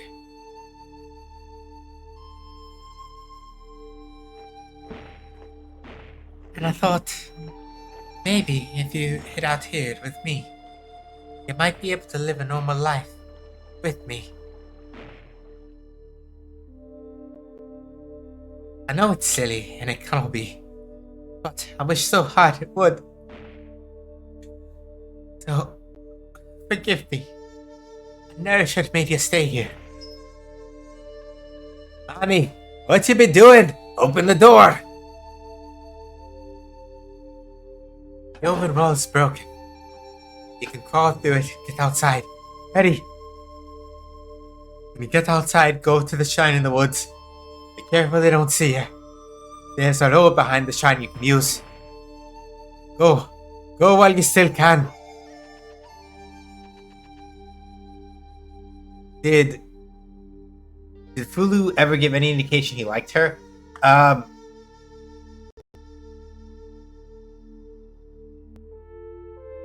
going to say that there was a point where Mommy said, I can't stand to see you sad, and then it cut to black.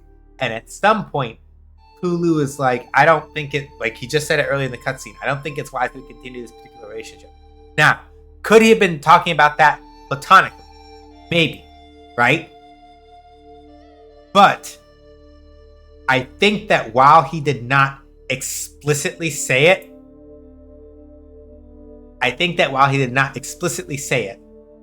the fact that he did not push mommy away when she came to comfort. Yeah, it's complicated, right?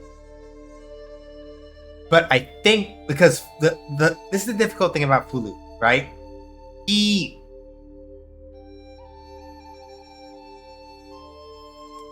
It's one of those things where I feel like, especially because of the way that his dialogue is localized, I don't know if it's different in the Japanese version or not, right?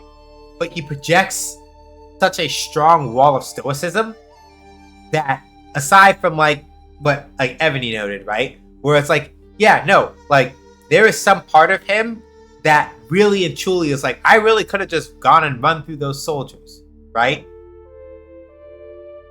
But there is something in me that was like, no, I don't really want to, right? There is this, yeah, it is complicated because there's a simultaneous balance, and you can see it with the way that some of the dialogue is written, where Fulu is like, humans ain't shit, right? But like he said, he really and truly could have just milli rocked through all of the. I know that's not the way you use that word. I'm being silly. Just bear with me. He really could have just gone through each and every one of those men and not given a fuck, right? But he chose not to. He explicitly chose not to. For mommy's sake, he really and truly could have just done it. But like, think about it. Like, really and truly, if he wanted to, right? He absolutely could have like murdered all of these motherfuckers, right? But then what would that have done for mommy, right? How then would she be perceived in the village? The fact that, like, for her, he murdered all those soldiers, right? And this is not me like defending whatever. I'm just talking about like the legit, just like the way this kind of like bears out, and I think the things that I think he is feeling at this point, right? He doesn't say it, and it's not text, and this is me probably projecting a whole bunch of shit on it, but think about it for a second, right? If Fulu had decided, no, I'm just gonna like go through all these nerds like a knife through butter, right? And said, it's a done deal, fuck y'all, I'm just gonna murk y'all, whatever, I'm killing you, you're not stopping me, I'm going to Cheto, right? Could have done that. But then what would that have done for mommy, right? Anybody still left in the village would have been like, it's your fault, you brought him here, this is your fault, fuck you, right? So I'm not saying this to say that Fulu was explicitly thinking of her well-being in that sense, necessarily, but I feel like it is actually what Chinese said. There was some part of him that was beginning to sort of like appreciate this idea that maybe the world doesn't need gods, and maybe like him just living like this life where he doesn't have this old asshole Yam up his ass trying to get rid of him because like, oh yeah, you, Fu Empire, Emperor of the Fu, you coming back right now is really inconvenient for us. So like, fuck off, right? There was only this woman inside. You were hiding Fulu, weren't you? Did you live with him? Take her back to Astana. Mabel.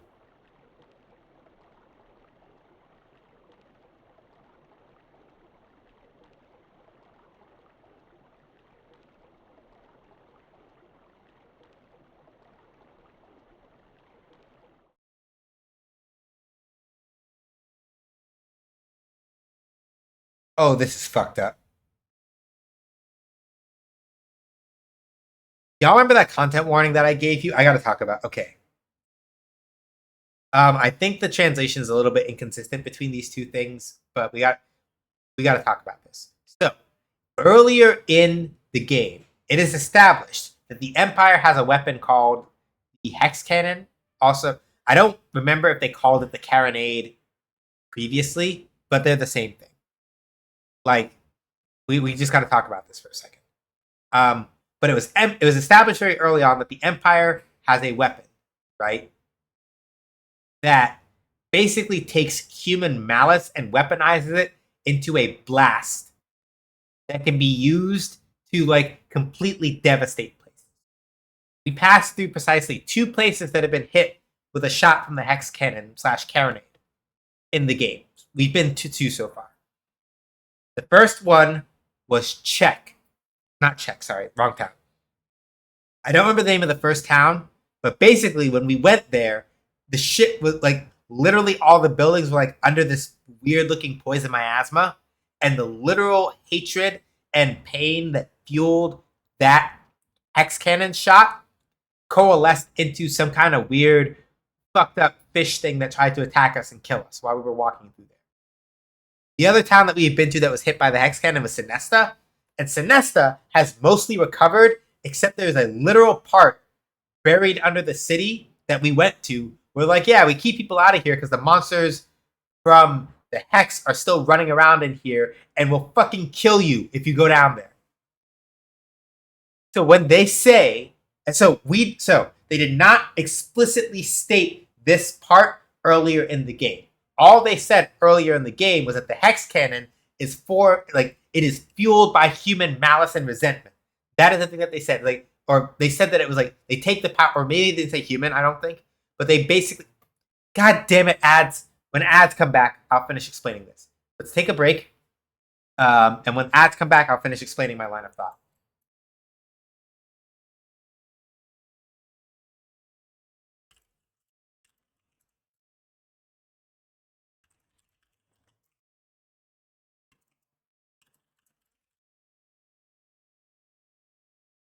Five, 4, 3, 2, 1, and action.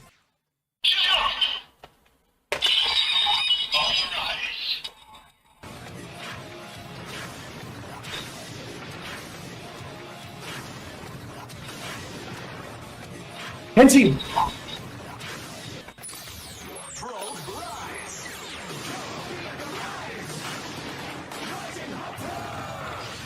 Jump to the sky turns to a rider kick. There's only one person who can stop, and that's me. Hey everybody, my name is Sean. They call me either that or SJ. As I say on my own channel, make games, I play games. Games make you, basically. Did you really think that I was going to let you hit me with that?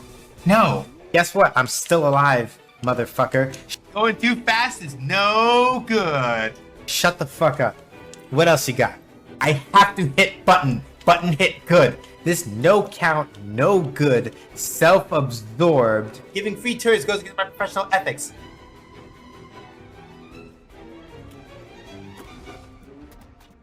I saved your ass! Yo, the nerve of this motherfucker. The absolute gall. The complete stinkiness. Do you see these motherfuckers? They stole all my shit!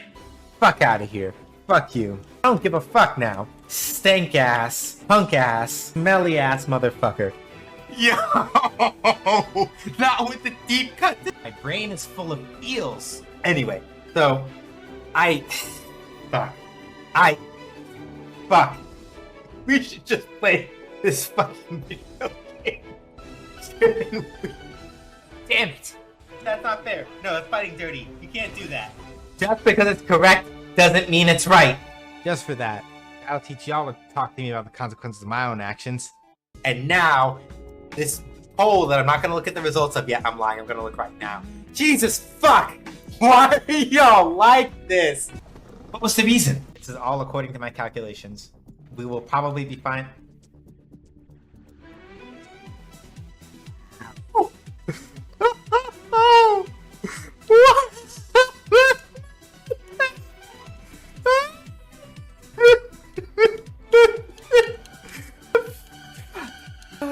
God damn it. Can somebody clip that? Go. This is no good. You facetious motherfuckers. You really are gonna stand up in front of God and everybody. Oh my fucking God. No. No. I can't fucking stand you. How dare you? How very dare you? You right, but shut up. Give me a church. I told y'all I was gonna get a church, and I got a church. Apis above be praised. Amen. Amen. Hallelujah. And peanut butter.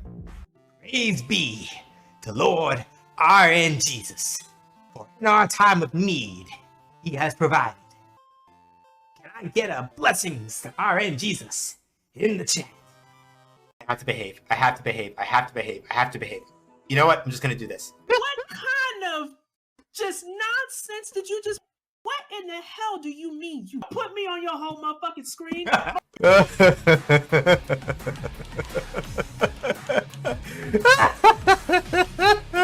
Oh, they're all gonna die. Somebody clip that. Oh no. Not again. Y'all do what I think y'all did? Y'all can't bully me like this. Y'all got me all kinds of twists turned up right now. I don't know what the... I applaud you, but also, god fucking damn it, I would just be like, it's fine, it's fine, it's fine, it's fine, it's fine, it's fine, it's fine. I should be fine. Fuck all of you. No! No! No! That's not how this works. I am the danger. Oh yeah! I'll respond to that, but fuck! That's shit! Fuck! That's all I have to say in response, you know? If you are into fighting games, JRPGs, game design talk, and all that other kind of stuff, please feel free to follow me over at twitch.tv/SJH says games. I can't fucking stand y'all. I can't. Y'all are the absolute fucking worst. I love this fucking community so much. Y'all are just the best. You know that? All of y'all. All of y'all in here. I appreciate y'all so much. You got the straight mom seal of approval. Also because I'm handsome.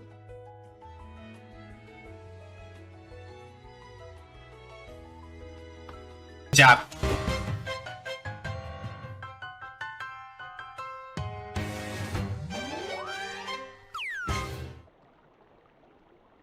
Okay, right. Hi everybody, I'm back.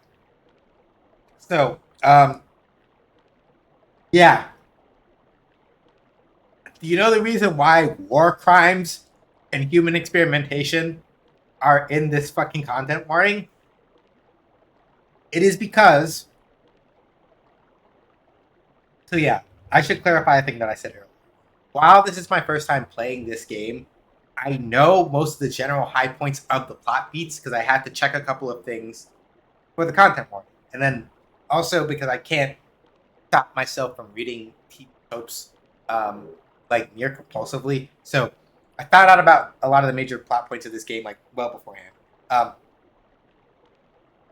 But I haven't, seen the shit. So it still hits. Like reading this shit is so fucking gross. I'm not like saying this as like a knock to the game, obviously, but my point here is that yes, given what we know so far, saying not even, like in the carronade, to be explicit about that, he said we may be able to use her in the carronade, and we know already that the Empire has a weapon that they themselves said is basically like concentrated malice and hatred. It is like literally dropping a despair nuke on an entire fucking, and they did it twice during their war with the Alliance. They did this shit at least twice, right? To Sinesta and then to the other town whose name I can't remember right now. Chamba, not Czech, Chamba. Like they literally, like when we passed through Chamba in the early part of the game, they're like, yeah, it's probably going to take us like a whole year to get the hex down to a point, to clean it up to a point where like you can actually, like people can live here again. They have whole ass fucking diving suits that they have to wear to clean out the hex. And this stick leg, no pants wearing motherfucker is implying that just because mommy was protecting Fulu, use her in the carronade. What the fuck else is that supposed to mean?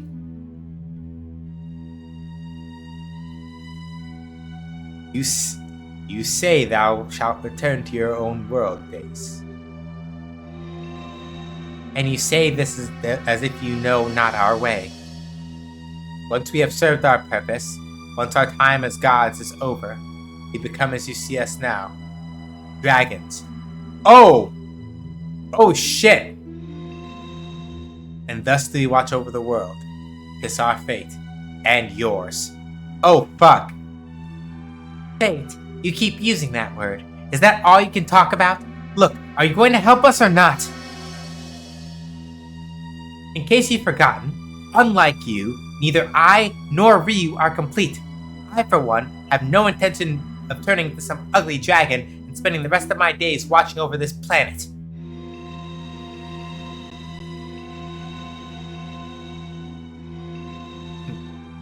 True, you are imperfect.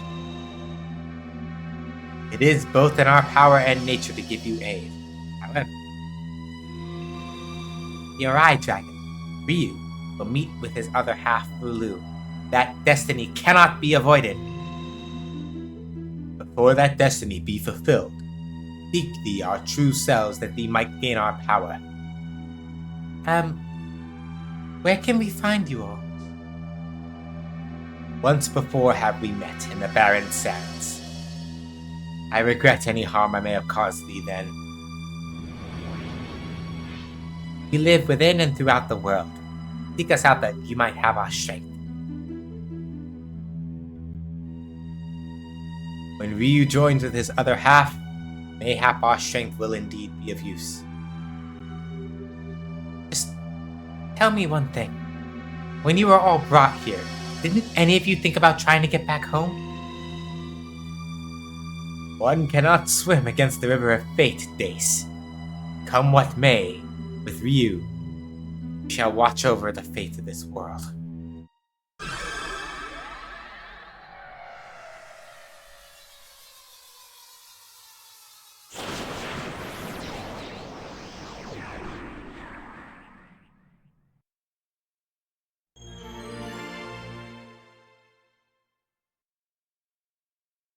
I learned Rainstorm.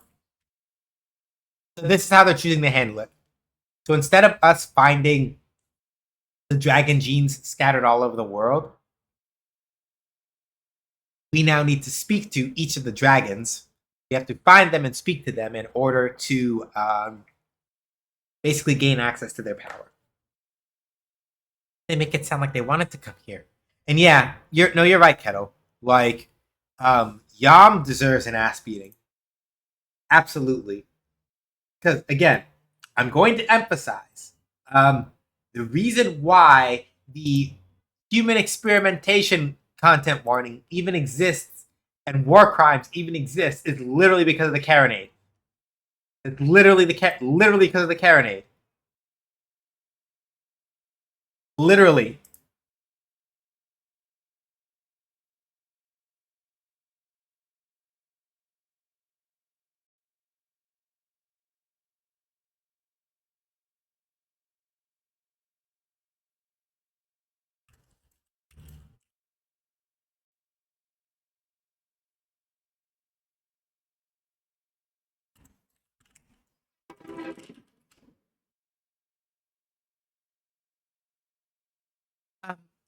Ace, why do you want to return to where you came from so strongly?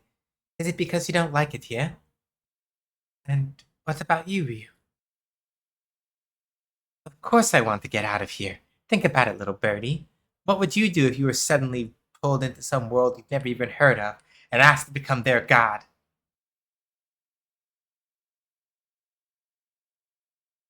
I think I'd do my best to help the people of that world. Oh, goodness. Anyway, our priority now is to get Ryu strong enough so that he has a chance against Fulu. We've got to find the dragons and get them to help us. But yeah, no, like... And Shiny said this earlier, but I'm gonna say it again, because... Dace has a point. Like... We can absolutely be real about that for a second. Like... She has a point. Right? So here's let's talk about this for a second.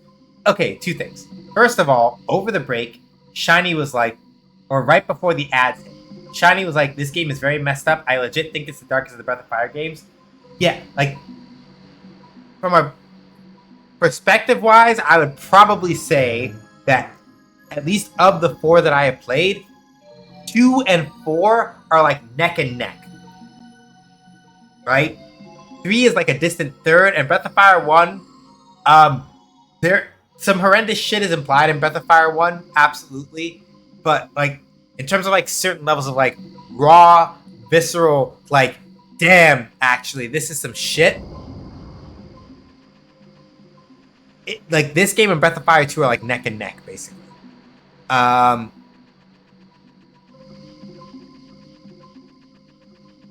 Because basically Breath of Fire 2 is like, okay. And I know that like with JRPGs, this is not necessarily saying a lot, because a lot of JRPGs are like this, but like with Breath of Fire 2 is particularly, like the thing that I am thinking of, right?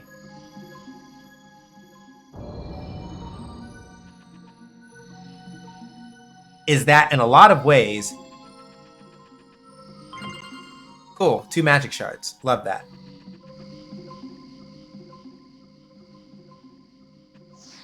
Yeah, I thought that was one way. Good. The thing about Breath of Fire 2 is that in a lot of ways, right? Breath of Fire 2, even though I cannot say to what degree this was entirely intentional, Breath of Fire 2 basically, and I know this is not, I'm not saying anything like super groundbreaking when I say this, but Breath of Fire 2 is basically like a scathing critique of the entire existence of church culture, right?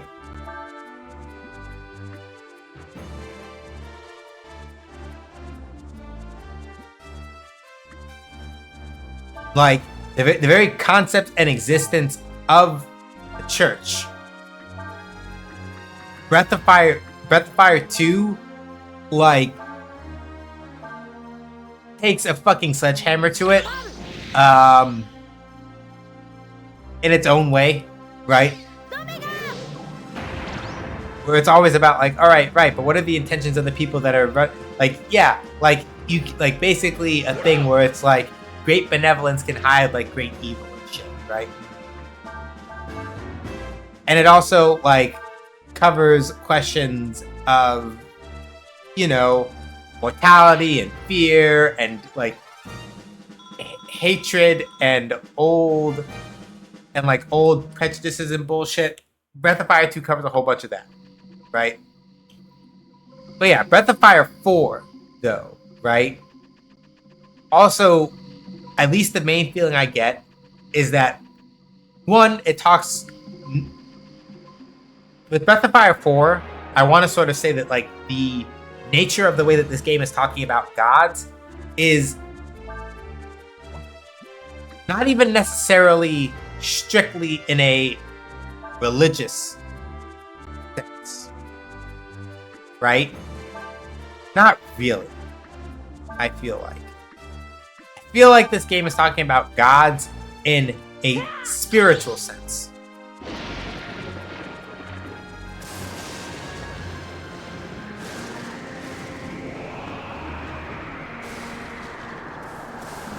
And sort of what it means to put your faith in gods.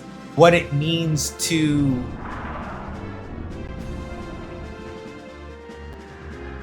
find and feel yourself beholden to them in certain aspects, right?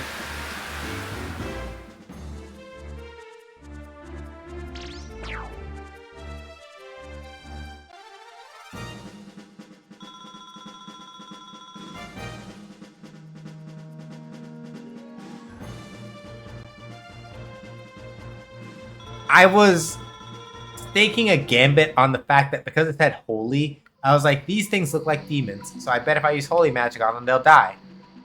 Yes. But, I did that for free, and that was at least 3 to 4 hits to each of them.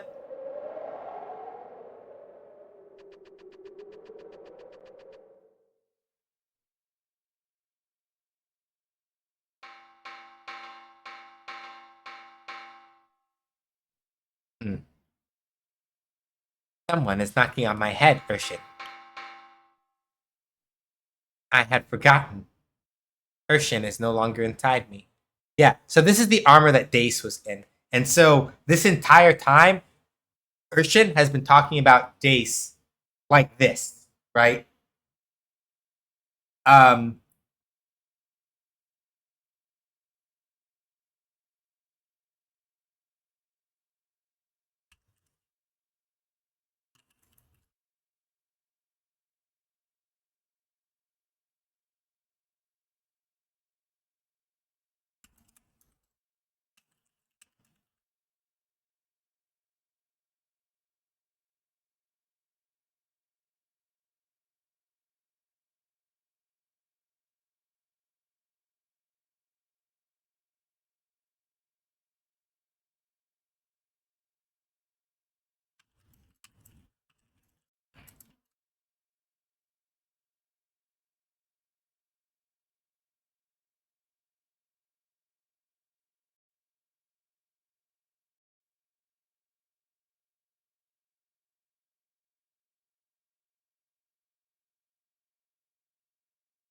is Urshin going to get a new name now that Dace is gone? That's a good question.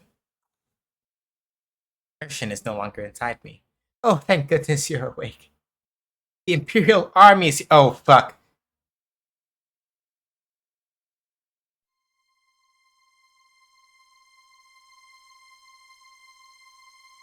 They told me this is the village where the secret of summoning the dragons was kept.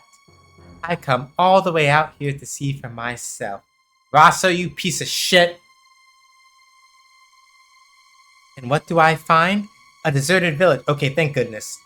It looks like none of them were hurt, at least. Our sources told us the Uri dragon would be here.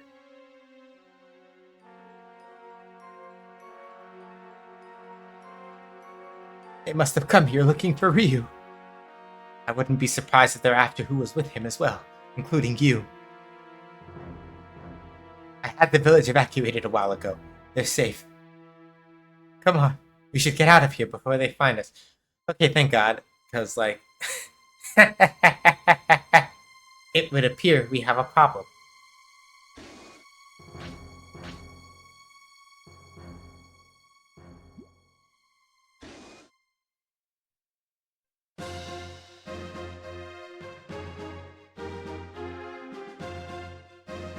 Hey, you there?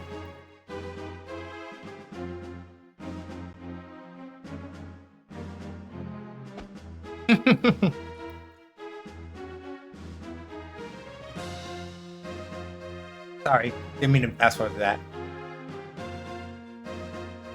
Don't worry about me, you have to get away is what she said, sorry. If someone told you to escape, leaving them behind, what would you do? What would I do? Huh? What are you talking about? Who the heck are you anyway?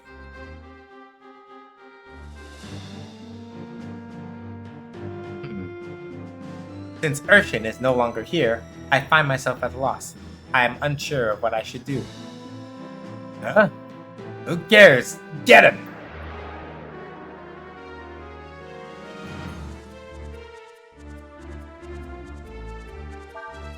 Yeah, it looks like the game still calls Urshin Urshin, I guess.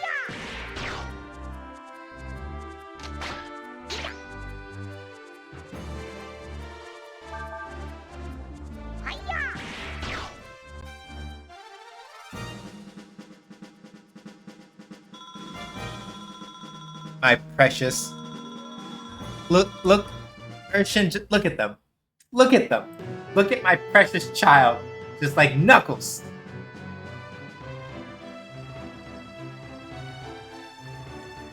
Forgive me if it weren't for me.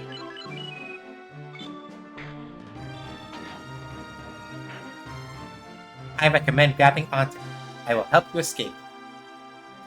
Well, I'll be. Isn't that the same person who's with the dragon? I knew he was here.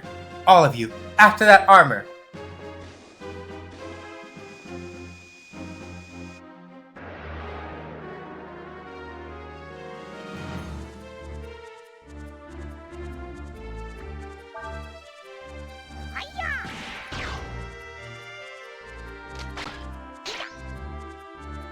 Not when y'all are doing double-digit damage to me when I've got quadruple H, when I have HP in the quad digits by default. Fuck out of here.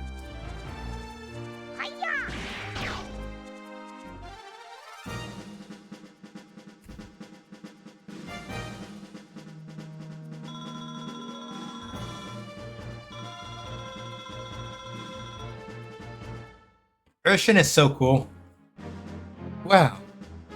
You certainly did a lot of damage to my troops, didn't you?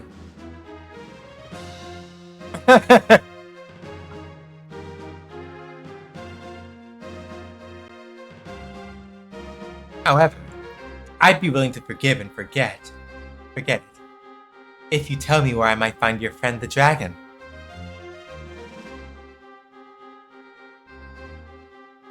It would be prudent not to tell you that information. That is what Urshan says. It doesn't really matter. Your friends can't have gotten too far. They're probably hiding around here somewhere.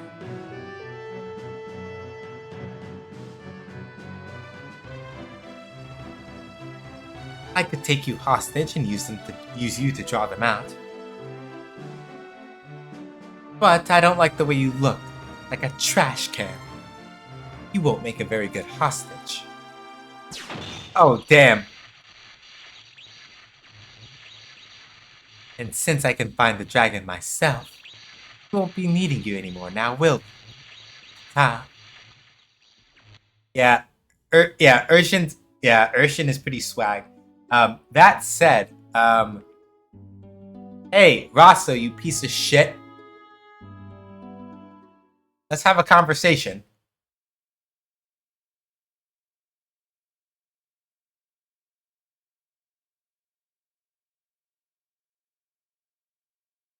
It's quiet.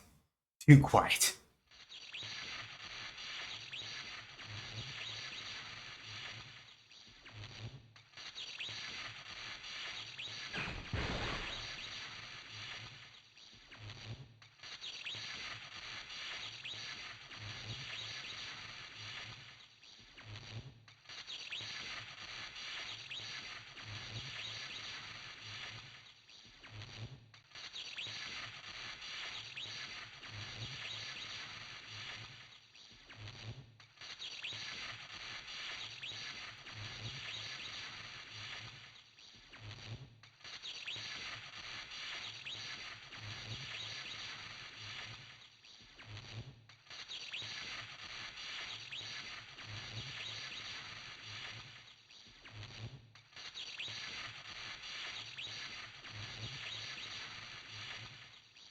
Listen.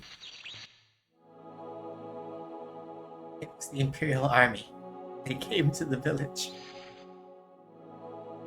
What? You mean... what happened to the people in the village? I was able to get them to hiding before the soldiers came. But Urshan, he stayed... Okay, so it looks like... Okay, so here's the ruling, basically. As far as the game is concerned, it looks like they're calling... It looks like, as far as the game is concerned, Urshan is now the name of the armor. And as far as the characters are concerned, it seems that they're fine with using he, him pronouns to refer to the armor as Urshan. So, yeah, Urshan, he's a cutie. Right? Or we could go for Neo pronouns, it's true. We could say Urshan's got a little bit of that Z energy going on, you're right.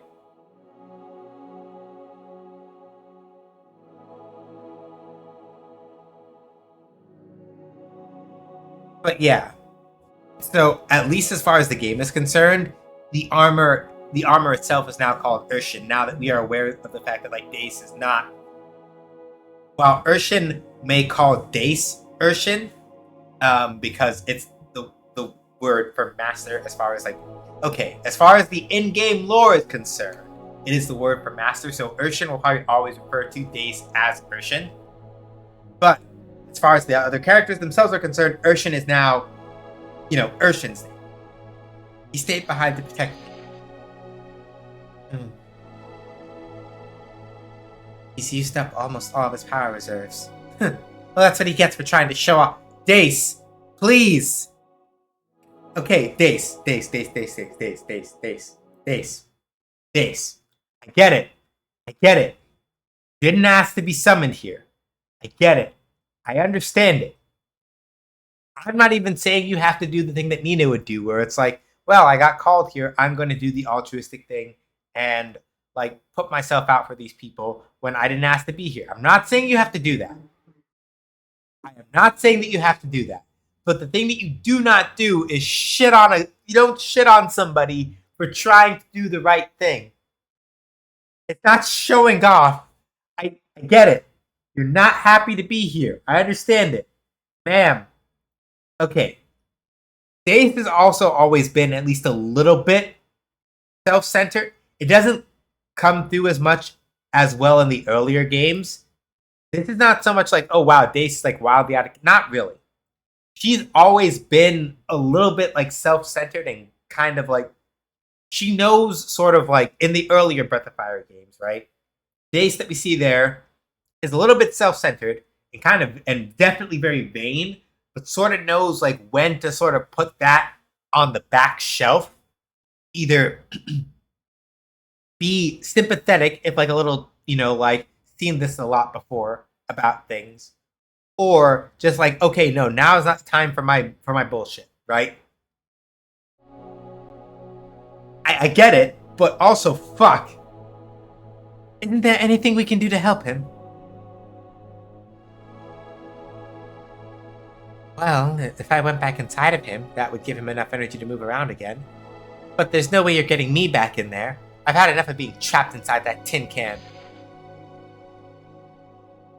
Does that mean that Urshan will die?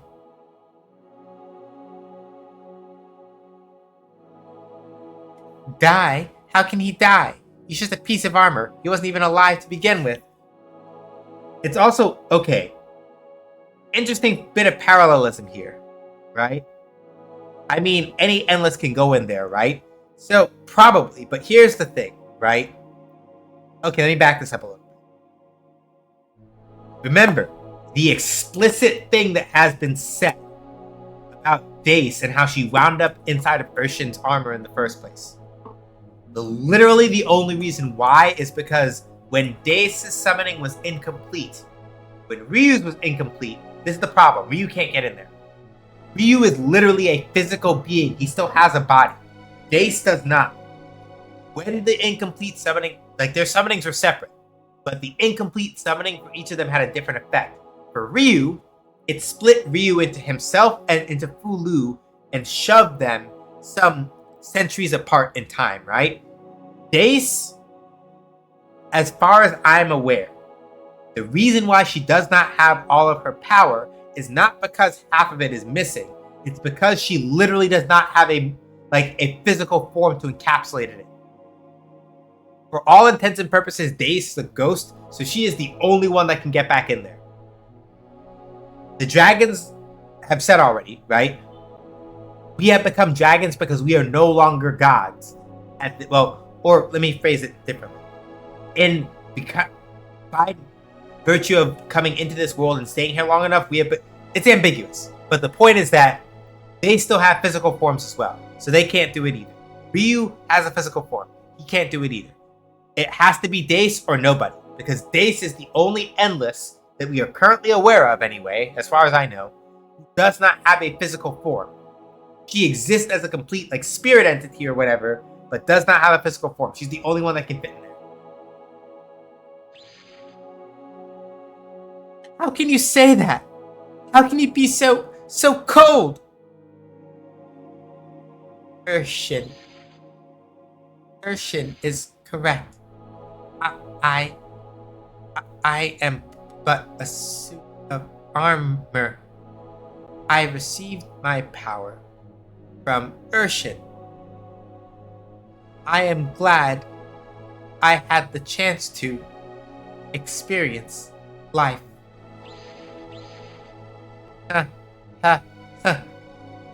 Thank you, Urshan. Ha ha. Ha ha ha ha.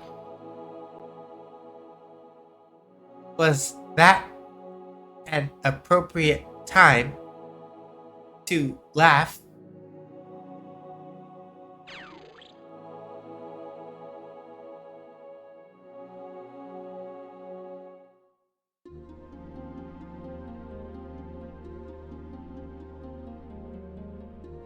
Oh, if the army's been here looking for us, it's probably a good idea if we hightail it out of here ourselves. But even so, I'm worried about the villagers.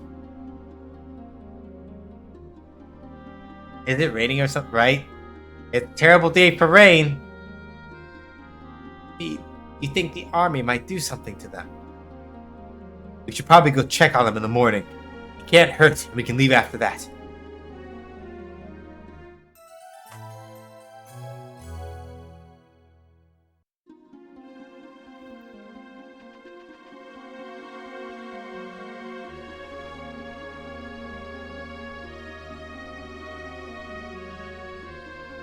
Good morning. Everyone should be in the abandoned village in the mountains to the north. Okay. The army commander said they were looking specifically for the Yarai jacket. Even if it means leaving the villagers behind, you should make sure they don't capture you. I can't do that. Remember to be careful. You may be a dragon, but he is not whole. You cannot count on his power to save you. Do you understand?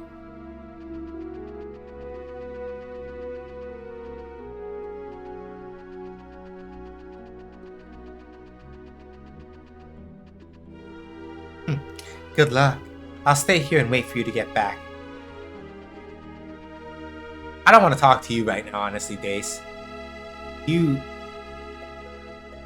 There's no response.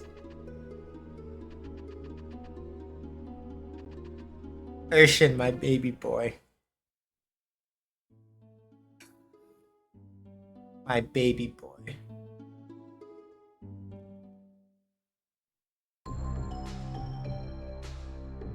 Oh yeah, when we get to the abandoned village, there's gonna be another content warning that comes up. I'm just putting that out there right now. One of the content warnings in the content warning will be relevant when we get there. And I'm sorry that this keeps happening. I am, truly.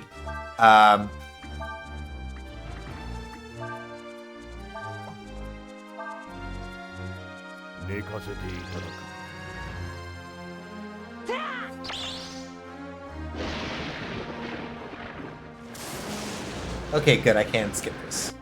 I like the sequence, but it's a lot to keep watching.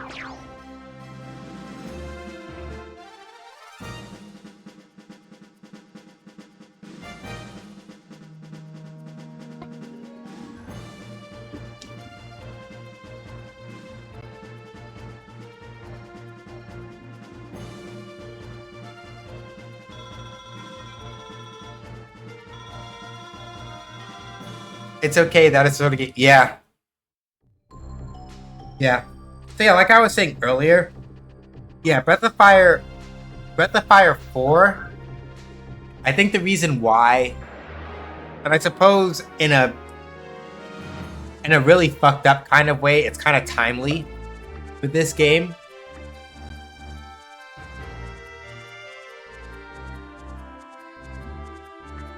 Dias randomly falling asleep because of Momo's master effect is oddly in character for someone who's perpetually drunk, right? Yeah. Okay, I guess there's some kind of limitation on how often I can actually use Rainstorm, and I should figure out what that is, so that I don't like fuck up and screw myself out of it at a time when I really need it. That'd be really bad.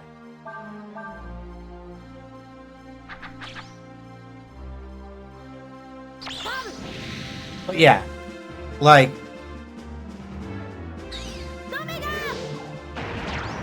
I think the thing that makes, right, so this is what I was saying earlier.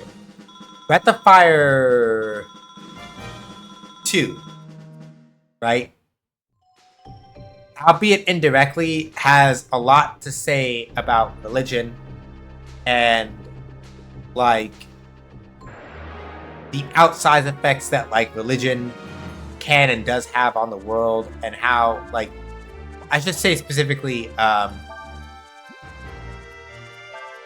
guess I should say specifically organized religion, right? like Breath of Fire 2, even if in it unintentionally, right, has a lot to say about like organized religion and how that affects the world, right? And sort of like the knock-on effects of. I wish that you'd hit Ryu instead. Because if it hit Ryu, then he would have gotten unconfused, and then that burn would have gone off and would have had a nice combo and all that other stuff. I fucking hate how like shit-ass status effect pisses me off.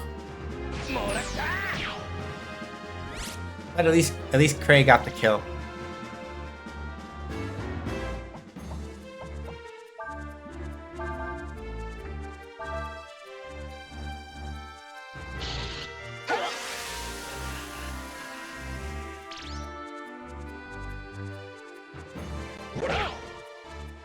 Oh, that's nice. So, when characters are confused, it looks like you can sort of get away with, like, also, confusion doesn't scramble your controls out of combat anymore. Which, like, thank fuck for that. I went backwards. Fuck me. Yeah, it looks like when your characters are confused, you do actually have, like, the option of, like, maybe it's like a rest thing, I think. So, yeah, it looks like when you're confused, you have the option of making sure that any of your characters who aren't confused go before the ones who can, which is nice. But yeah, right. The shit about, like, darkness and stuff that I keep getting sidetracked from talking about. Yeah, Breath of Fire 2 talks about basically, like, the dangers of, like, Protestantization and things like that, I think.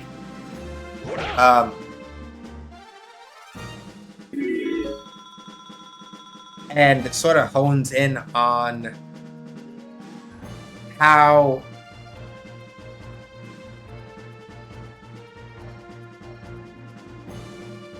and it kind of hones in on like how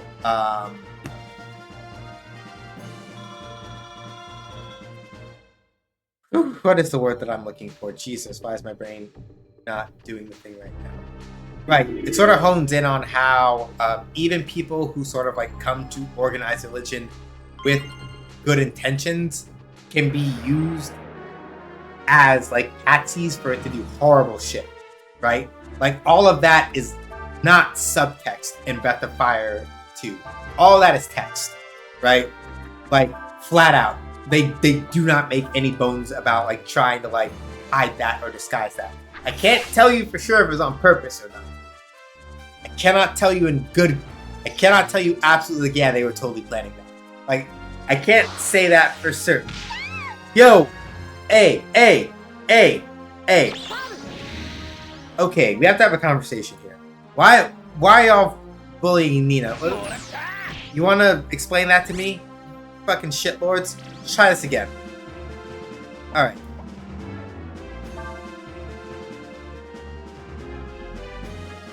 No, we're not doing this actually. Like y'all think you're funny, but we're not doing this. This is not the thing that we are doing.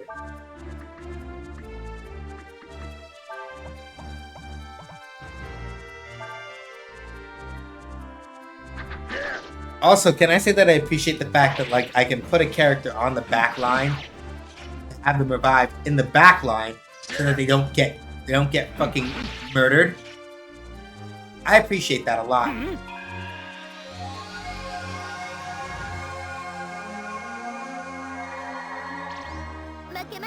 Like Nina can literally like just chill back there and just be easy for a little while we like try to sort out whatever the fuck is going on up front up here.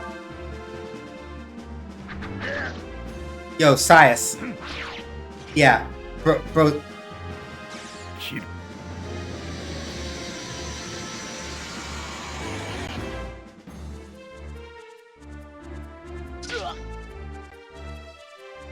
Yo, hold up. Cray. Wait, hold on. What the fuck? Pause. Did Cray just use cover? What the fuck? What the fuck? Yo, bro, what the fuck? Oh wait, yeah, he literally could have cut because Nina was in crit. What the fuck? Are you telling me Cray is more willing to take hits for Sias than Nina? What the fuck? Cray? Cray? Cray? Cray? Cray? Can we talk? Cray? Cray? Cray? Are you good, bro? Like, where was that when Nina was literally about to get fucking dunked on? You took that hit for Sias, but not for Nina? Brother, you want to have a conversation about that real quick? You want to explain that to me? Like I am a 5-year-old with words that I can with words that I understand. You want to run that by me again, champ? Like, let me be clear. On the one hand, thank you for making sure that I didn't have to like revive. I'm gonna turn off Ram Bats for a second because I got to rant about this without getting interrupted. Yeah, you want to explain that to me, buddy? Like, I appreciate the fact that you made it so I didn't have to like revive. That I didn't have to like revive. That I didn't have to revive Sias off the back of that. But you need to explain to me, and quickly, explain this to me quickly, like I am a child, why exactly it is that you covered Sias and not Nina. Like,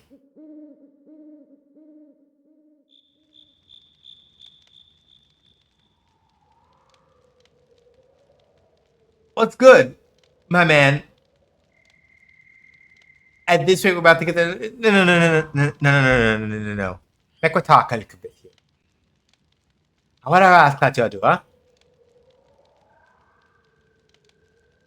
Why the fuck were you sleeping when Nina literally needed you to use? Okay, first of all, it's cool to be clear. I didn't know that was a thing that like Cray could even cover enemies. I don't know what the fuck Rakshasa does, but I'm assuming by the fact that Saya said, "You will taste my blade." I want to also point out, Saya said, "You will taste my blade," and the man did not stutter even once. He was pissed. So whatever Rakshasa does, I am like 95% sure that it's him just saying, "Fuck it, I'm about to beat some ass." That's what that sounds like to me. I am like 95% sure.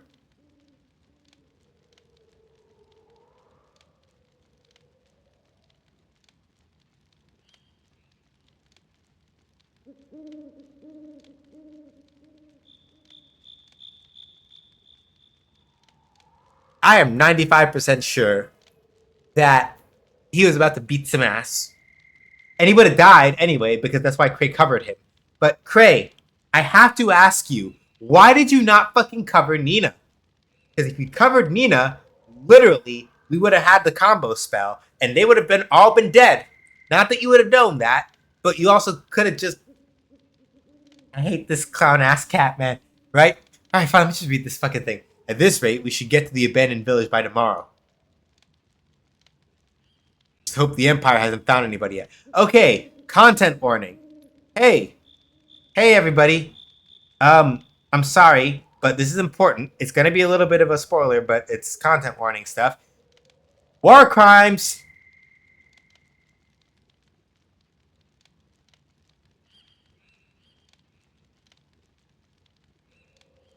Nina, I know you might think this is a little harsh, but you've got to remember, Urshan is, or was, nothing more than a suit of armor to begin with.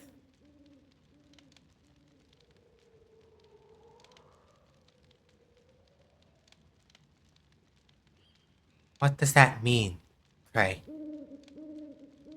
Does that mean the Urshan we knew never existed? I can't believe that.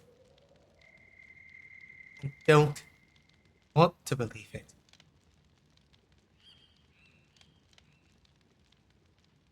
I'm sorry. What am I talking about? We've got the people from the village to worry about.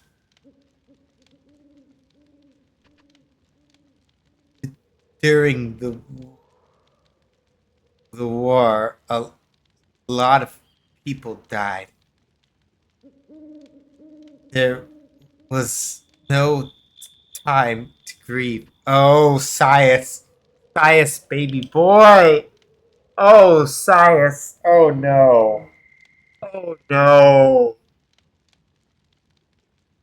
The implications are beginning to hit me, and I don't like it.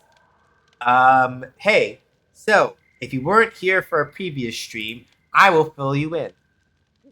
While it is not canon to the English localization, in the Japanese localization of Breath of Fire 4, Sias, he doesn't have a stutter. He slurs his words because he's drunk. A lot. All the time.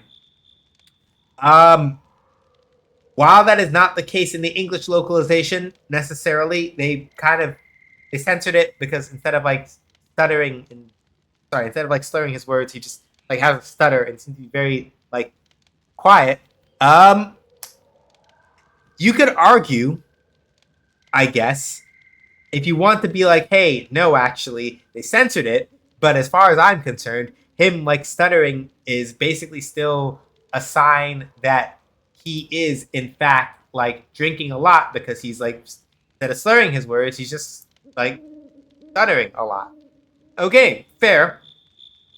Or if you are going strictly only by the original Japanese text, yes, like Kettle said, this probably means that This probably means that like Sias drinks like a fish because he's trying to drown out the fucking PTSD. But you could still also argue, even with the localization, that probably the reason why he stutters is because he was a mercenary in the war and has PTSD and therefore some other form of like trauma or some other form of like um trauma induced injury, and this is why.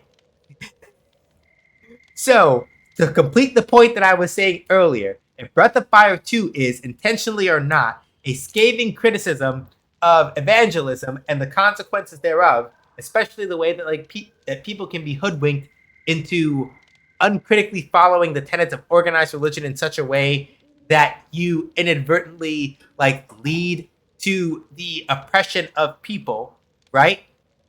Breath of Fire 4 is a story about how imperialism is a bag of donkey shit. And it just kind of keeps showing up all the time.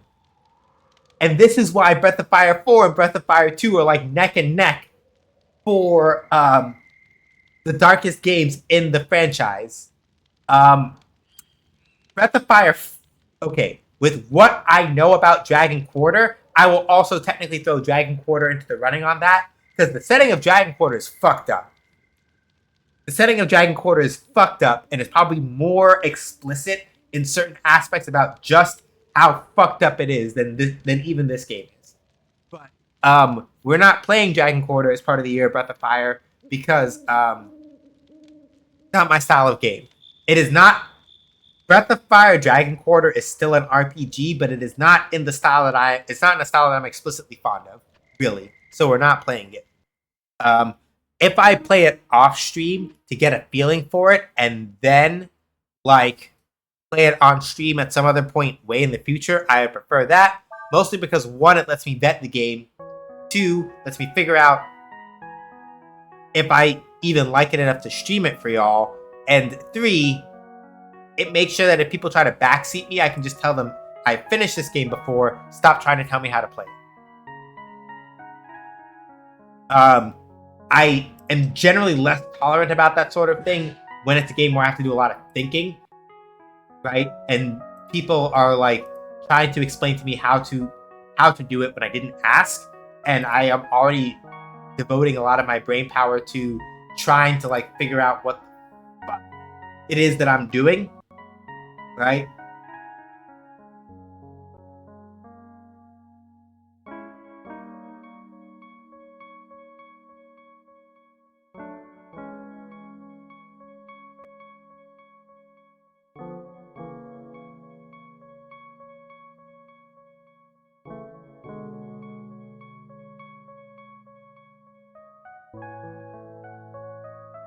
But yeah.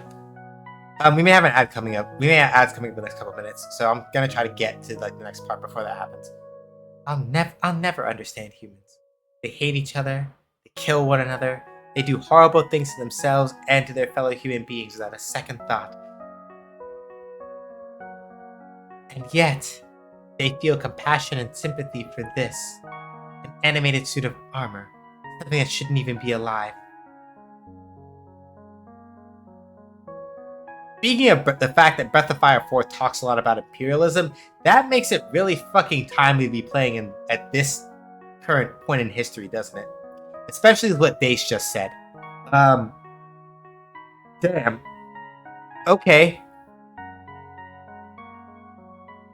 By the way, this is also something that I mean when I say that you should like have like artistic intent behind your game, because Breath of Fire 4 is a game that is literally like 23 to 24 fucking years old.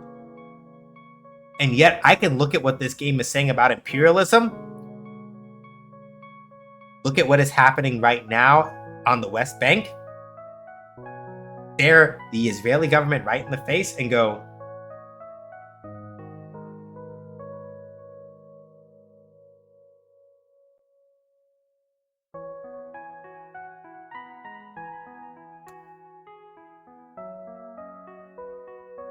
I'm just saying. I'm just putting it out there. Right? History is so cyclical because humans refuse to learn a damn thing. Yeah. Perhaps it is because we know it too will pass. It is because everything must come to an end that it can be said to be beautiful.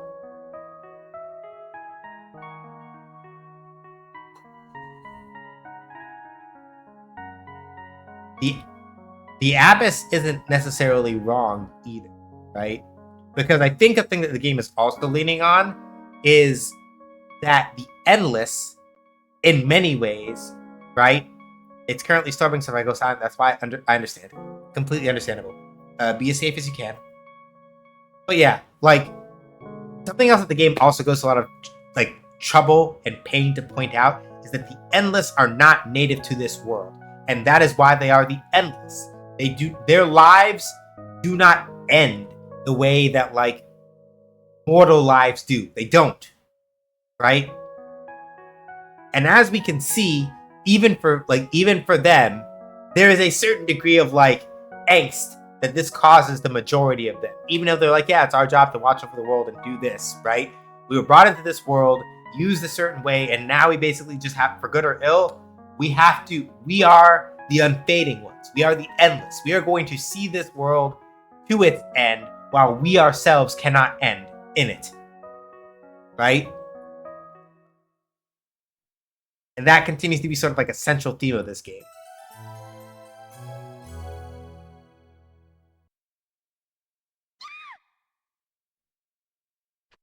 That was Nina's voice.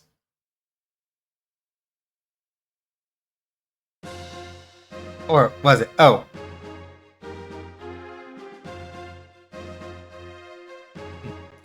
You are Ryu, aren't you? I am Ursula, of the Fu Imperial Army. We know that you are the Yorai. You will come with us, now. Cool, I get to use a variation of Dace's voice that isn't like that. What's happened to the villagers? What have you done with them? You torture them to find out about us, huh? I swear, if you've harmed even one of them, I'll... What are you talking about? Don't play games with us! Just look at what you did to Urchin! That tells me all I need to know about you! Please, listen to me. If you follow this trail, there's an abandoned village. That's where the people from Czech are hiding. Just let us go there and make sure they're all right, please!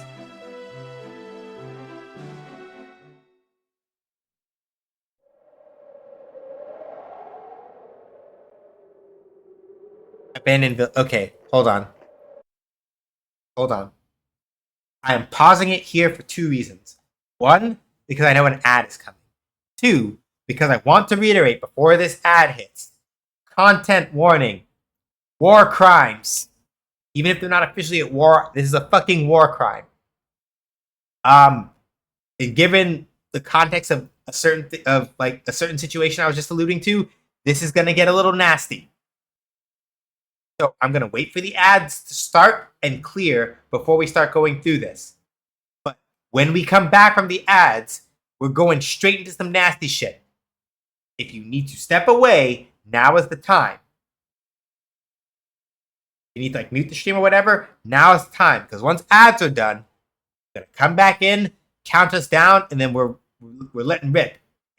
We're not gonna have a good time. So if you need to like do whatever you need to keep yourself going. Ads are up.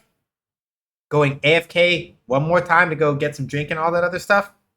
And when we come back, we're in it. 5, 4, 3, 2, 1. And action.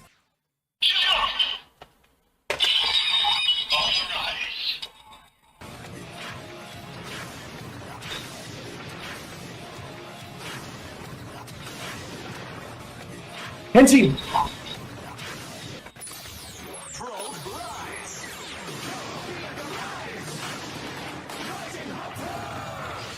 jump to the sky turns to a rider kick. There's only one person who can stop, and that's me.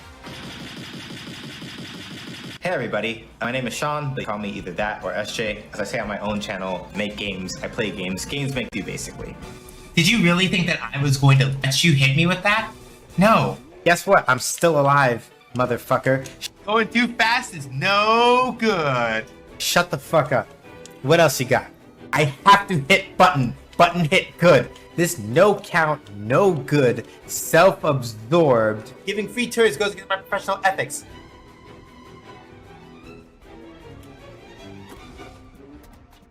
I saved your ass! Yo, the nerve of this motherfucker. The absolute gall. The complete stinkiness. Do you see these motherfuckers? They stole all my shit!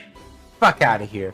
Fuck you. I don't give a fuck now. Stank ass, punk ass, smelly ass motherfucker. Yo! Not with the deep cut. My brain is full of eels. Anyway, so Fuck. We should just play this fucking video game. Damn it. That's not fair. No, that's fighting dirty. You can't do that. Just because it's correct doesn't mean it's right. Just for that, I'll teach y'all to talk to me about the consequences of my own actions. And now, this poll that I'm not going to look at the results of yet. I'm lying. I'm going to look right now. Jesus fuck! Why are y'all like this? What was the reason? This is all according to my calculations. We will probably be fine.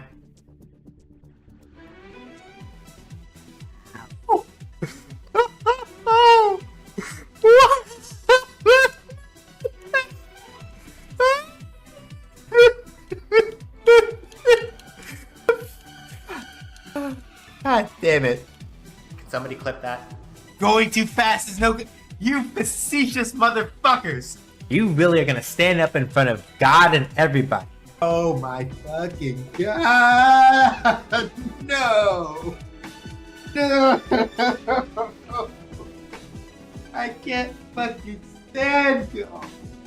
How dare you? How very dare you? You right, but shut up. Give me a church. I told y'all I was gonna get a church, and I got a church. Apis above be praised. Amen. Amen. Hallelujah. And peanut butter. Praise be to Lord R.N. Jesus. For in our time of need, he has provided. Can I get a blessings to R.N. Jesus in the chat? I have to behave. I have to behave. I have to behave. I have to behave. Okay, y'all. Whoops. Sorry, I forgot to turn the light off back there. Okay. Here's the deal.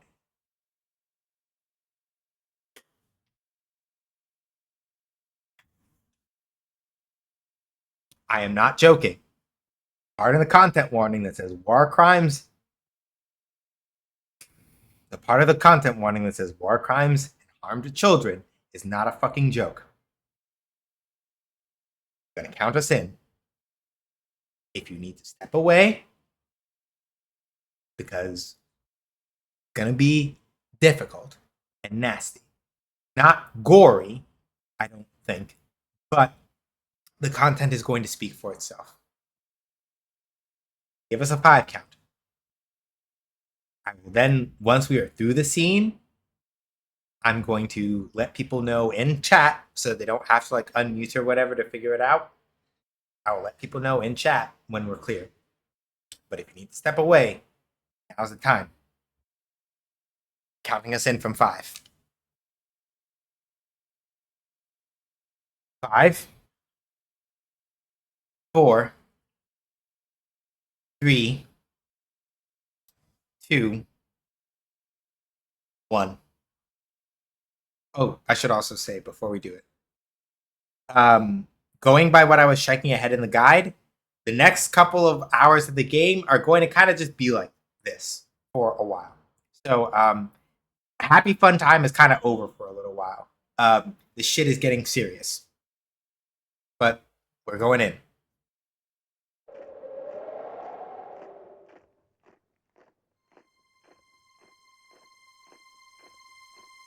Ursula? I don't believe it. The Ori Dragon. You were able to get away from me, but not Ursula, eh, little dragon? What are you doing here, Captain Rasso? Oh, what's that tone I hear in your voice, Captain Ursula, ma'am? Feeling a little superior because we found the dragon first, are we? What am I doing here? Isn't it obvious? Looking for the dragon, as per orders. I have been told that there are people somewhere here in these rooms. Have you seen them? Well, gee, let me think.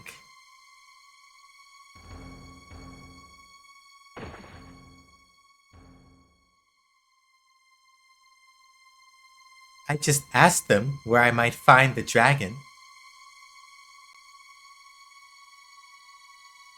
You would use force against innocent women and children?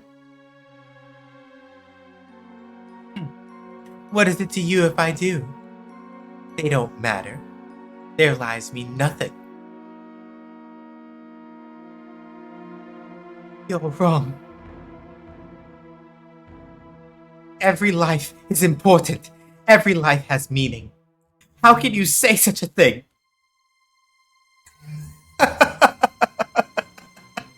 How touching, princess. How compassionate. How caring. How dross. Who are you to talk to me in such a way? Just because you got lucky once. Don't think you can talk down to me like that.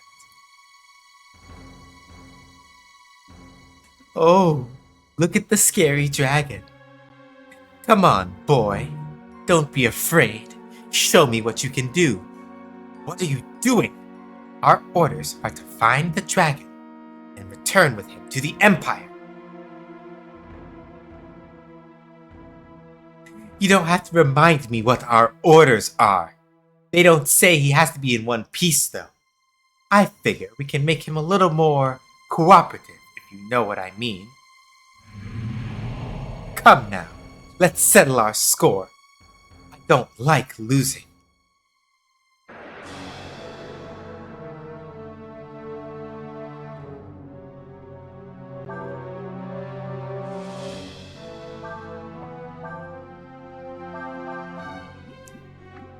Mother fucking fuck. Okay, yeah, it's every rest that comes back.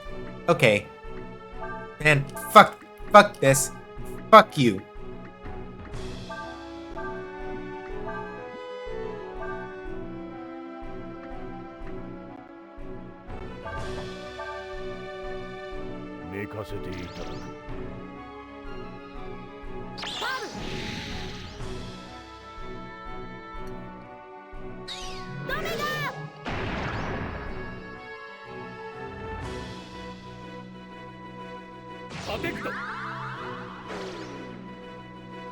Can you lose this battle and still progress the story? I never know with games like this.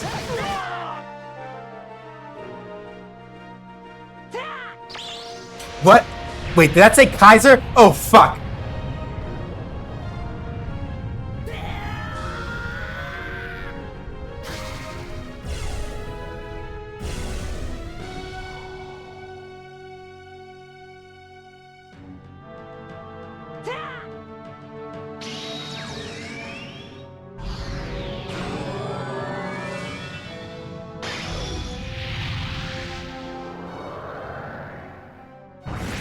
All right. Also, for people who are okay, I don't mean this reductively, but for people who are like, I don't like the way that like dragons in this game don't look like dragons.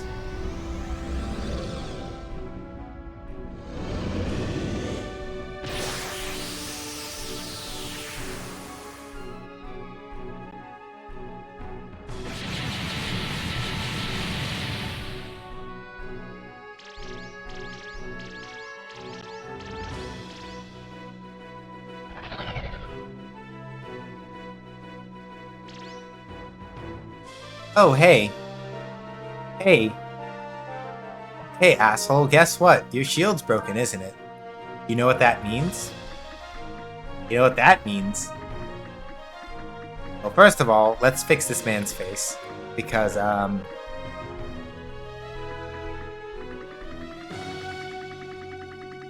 kind of move should be an auto win, but this is a JRPG, so it's just Tuesday. First of all, let's fix Kray's face. Oh, wait. Oh. That's why they put Ryu in the back slot. We can't control him. Oh, fuck. Ryu's pissed. Ryu's like pissed. We can't control him. Like, we can't control him. Ryu's like pissed. This is like just regular Infinity Kaiser from like Breath of Fire 3. Where if you don't do Infinity Radiant Trance, you can't control you can't control Kaiser. In Breath of Fire 3, you can do it, but you have to use a specific Dragon Gene combination. Thematically, this is fucking amazing, to be honest with you. Because keep in mind that Ryu was pissed as fuck back at the abandoned village. So the fact that he is so angry, like...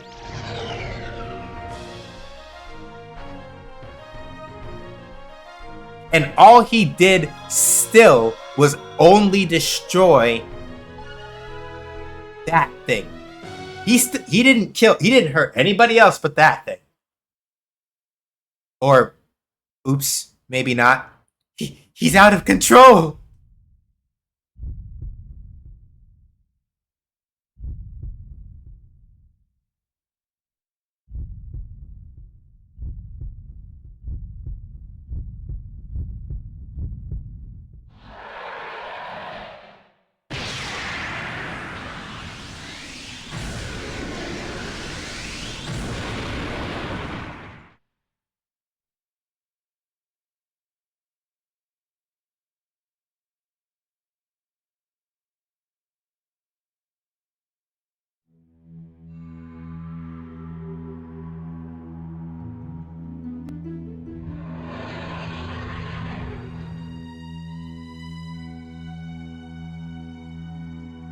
Oh shit, and his hair slipped out of the ponytail. Oh, that's bad.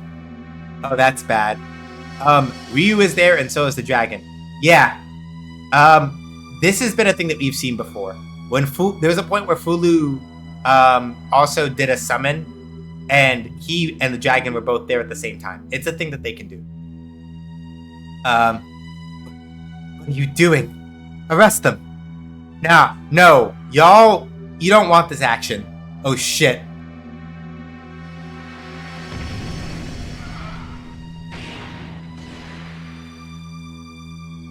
Why, you...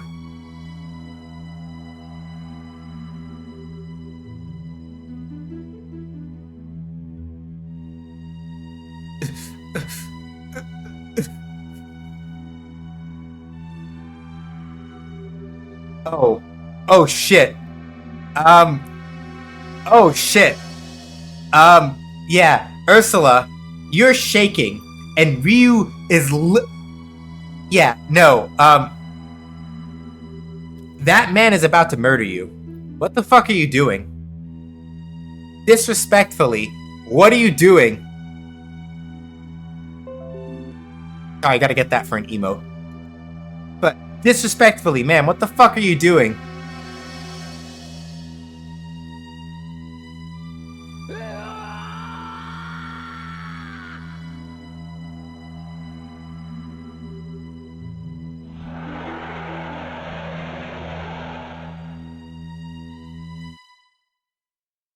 Ryu! Ryu. Ryu, stop.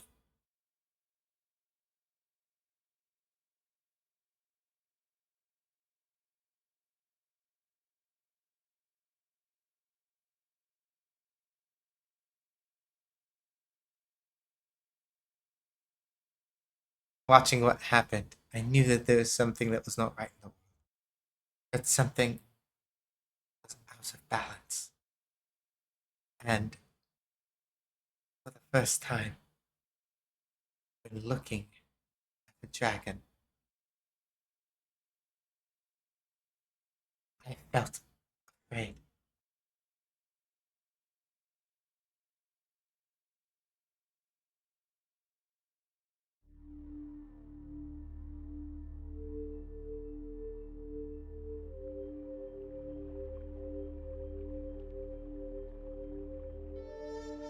And he pissed off a god and still have to fight God later. Yeah.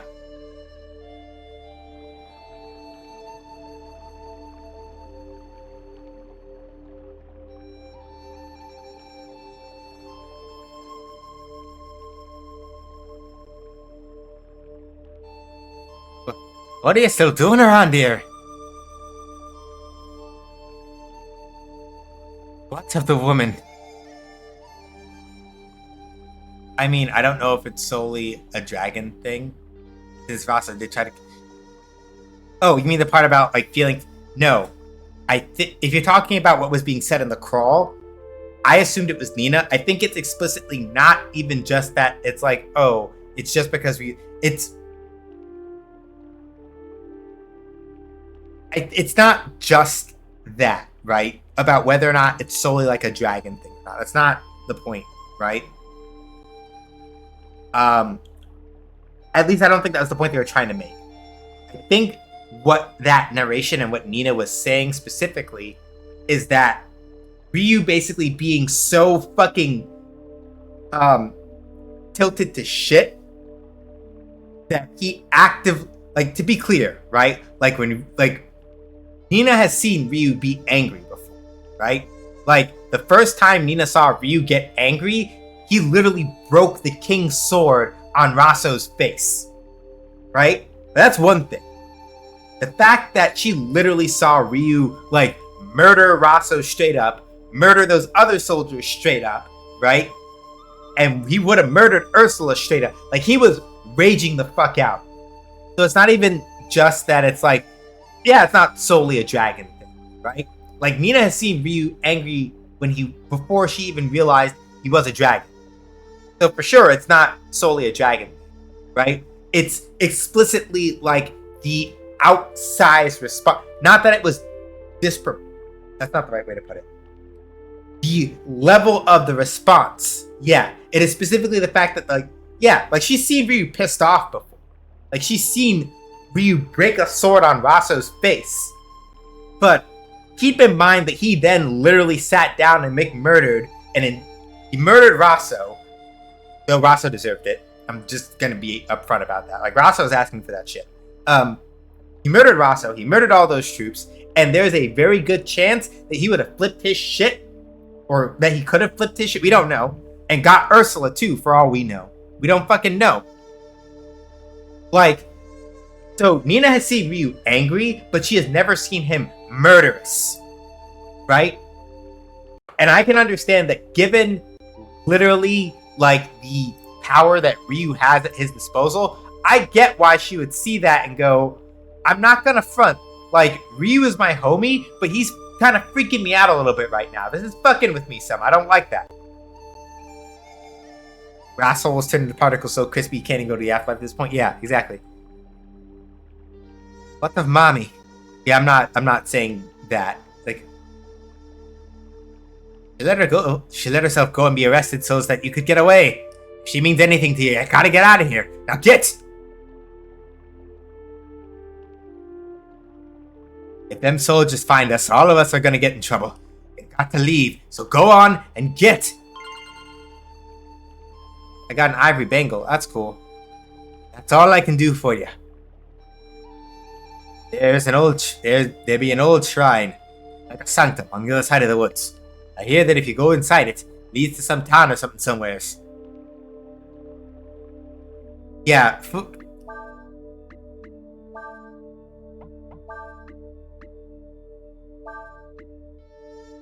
Okay, restores. Alright, I can afford. Okay.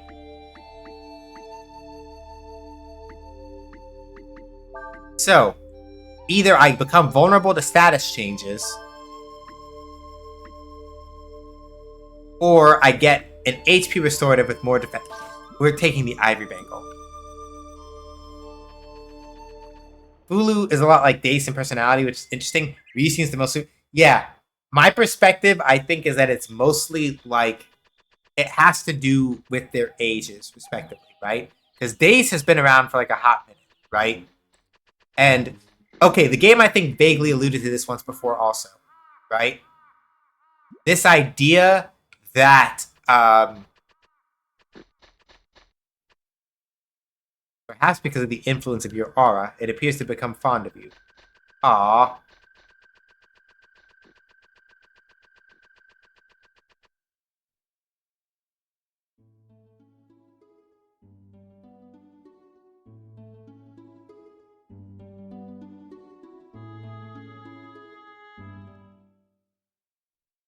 So yeah, the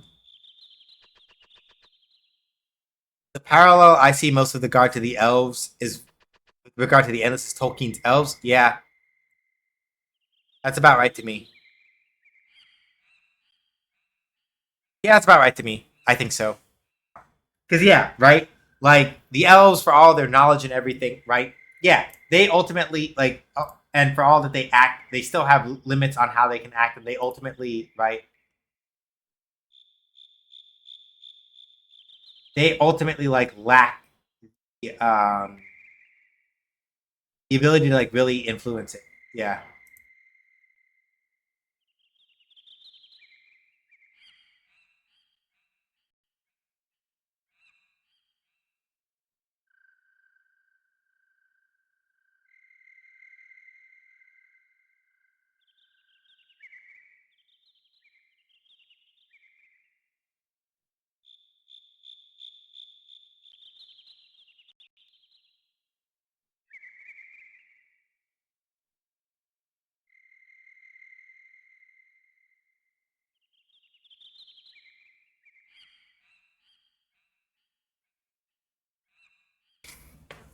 But yeah, like right. Again, the whole thing about the endless are influenced by humans, right? I feel like functionally, because both Dace and Fulu have been around for so long, right? They have developed an understandable antipathy towards humans that Ryu lacks because Ryu is literally only as old as however much time has passed in game, right? Like in universe, however long has passed um since the crash, that is how old Ryu is. Like for all intents and purposes, right? Like Ryu has only the life experience that he has had in the game so far. Everything that we have seen him go through is the sum total of his life experience. So yeah, Ryu is the most human because literally he has no other experiences. Yeah, exactly. He is a child, functionally speaking, and does not know how to. And I would like to point out, most specifically, the humans that he has interacted with the most, even though Cray is kind of a shit dick sometimes, right? Note that the first human he ever met Who was that? Nina fucking Windia, who is quite possibly, right? This iteration of Nina is quite possibly one of the most openly compassionate versions of Nina that is in Breath of Fire. The first Nina's personality is kind of a cipher. The second Nina, she's not a bad person, but she is clearly like very reserved and kind of like distant from people emotionally. It doesn't come across super well in the default translation, but like Breath of Fire 2's Nina is someone who is very stoic and kind of like introverted and doesn't like talk a lot. The third Nina, right? Like Breath of Fire 3's Nina is also a very compassionate person, but it gets kind of like overshadowed a lot. Not overshadowed. It tends to run hand in hand with the fact that she has a very, I'm going to put it like this. She has a very Amy Rose-like personality in that she's very stubborn and like strong-willed, and you could say hard-headed in some aspects, but yeah. And that's the thing, right? Yeah, exactly, Shiny. You get where I'm going. Pretty much a lot of the people that Ryu interacts with, a lot of the humans and mortals, they're at least, they're for the most part like genuine, either just regular ass people or really, really kind, right? Fulu has not only literally all of the years that he spent building up the empire clouding his judgment, but literally the first time he woke up after all those centuries sleeping, where he's like, okay, I'm going to come back and lead the Fu Empire into a new age of glory. These motherfuckers are like, it's too inconvenient for you, dear Emperor, to be awake now. So, we're gonna have to fucking kill you. Go the fuck back to sleep. We don't want you. Like, they are like Fulu basically already saw the worst of human beings, and then they just keep fucking validating that. Right? Like the nicest person that Fulu, the two nicest people that Fulu has met since waking up from his slumber are a fucking mountain man and a and an innocent woman who is just like, you're kind of hot, but also you just seem like you could just use a quiet place to live the rest of your life. And if Fulu hadn't fucking said his name, if he had just never told her his name, because Yom said it. When you say the name of a powerful endless, it echoes out like ripples in the world. Fulu, you motherfucker, if you had just not said your name. I get that you didn't want to, like, you know, like deceive mommy, but mommy said that she didn't care, right? About who you were or what you had been through. She just wanted to make sure that you lived a happy life. This game is really good, but it's stressing me the fuck out. Ye who would enter this place, prepare ye a sacrifice. I think this is a false god, one that borrows the name of a true god, that it may cower mortals to pour offering onto it, that which you would otherwise be unable to have. Hold. This would seem to be the very same beast that has been changed by falling under the shadow of my power. You have followed me. What? What are you intending? No, no, no, no, no, no, no, no, no, animal friend, no, no, no, no, no, no, oh no. Okay, we're gonna just hold right here for a second. I warned y'all, right, that the next little bit, like the next couple hours of this game are just not fun times anymore, right? Y'all already know where this is going. I'm gonna give us a 5 count. 5,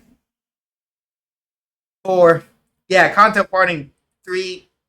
The animal is going to like do the 2, 1. We're going.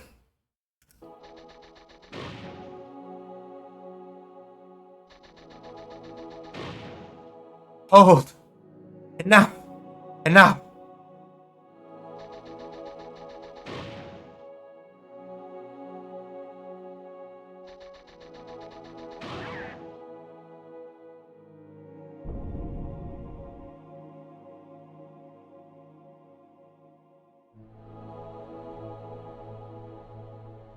Why? Why wouldst thou sacrifice thyself for me? It would appear that regardless of mine own desire, I affect the lives of innocents, pulling them along with me as if caught up in some mighty river's current. Verily, a river. For is it not the nature of the endless to shape the course of the world itself? Its body has already... I'm unsure as to why.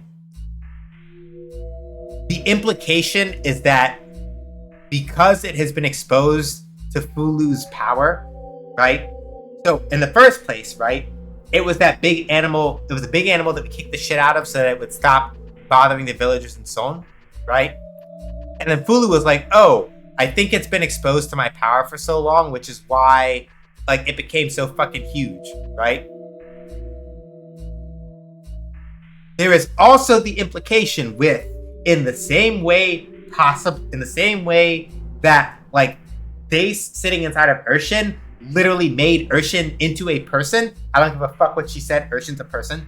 By proxy, Fulu's influence on that animal made it smart enough to understand that there was no other way that he was getting through that without, like,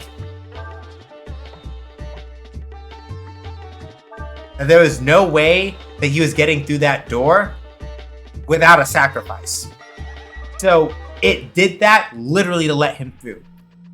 Because, like, the door itself, when we read it, it said, if you're coming through here, right, sacrifice is required.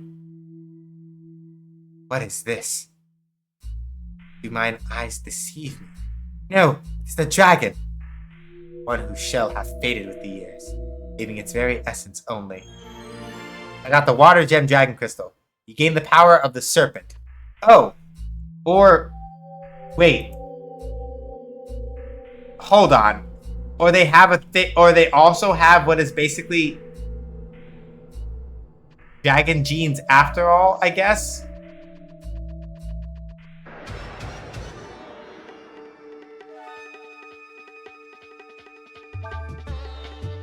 Its heavy club slows it down, but does it really need the club? I feel like...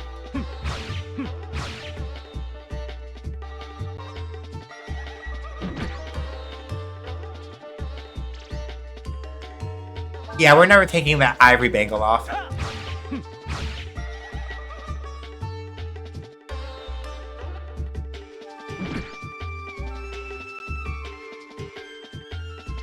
Yeah, because we get 150 HP back every turn in battle. Oh, Cyclops' club broke. Oh, well, that's unfortunate for you, isn't it? And then we basically recover that HP back. Wait, what? Hang on. Excuse me, motherfucker? You fucking what?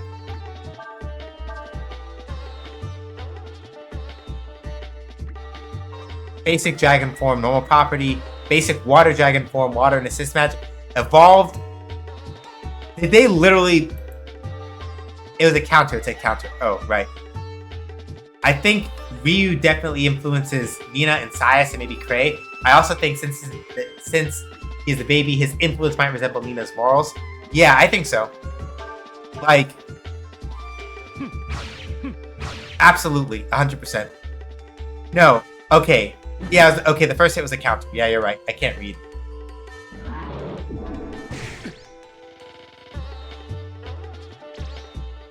Okay, motherfucker. You really want to do this? We can do this.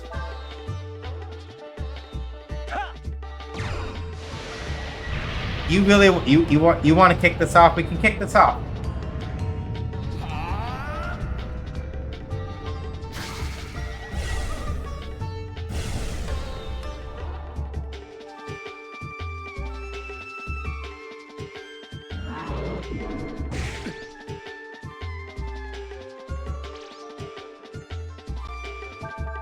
Oh, I didn't mean to just attack.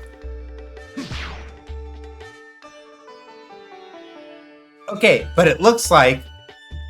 Oh, right, because it's Fulu. Because Fulu has the lion's share of the power, it looks like even though the Tyrant is maybe his answer to like Ryu using Kaiser, Fulu can control it because he's Fulu. Okay, that's fair, I guess. Oh yeah, holy fuck. That is some extremely fast regeneration. Jesus Christ. We didn't even take that many steps and that.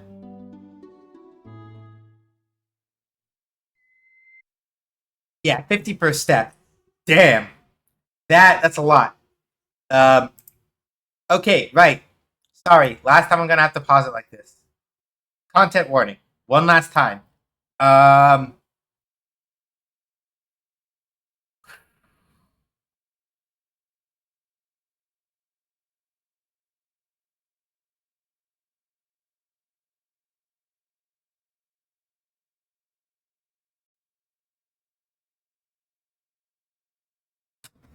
Content warning. This game continues to be suffering, and so does Fulu's life. Or to put it less bluntly, you remember what I said about human experimentation? You remember what I said about human experimentation, right? This game does not stop.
Aura Smash, attack versus 1. Oh, okay, I see.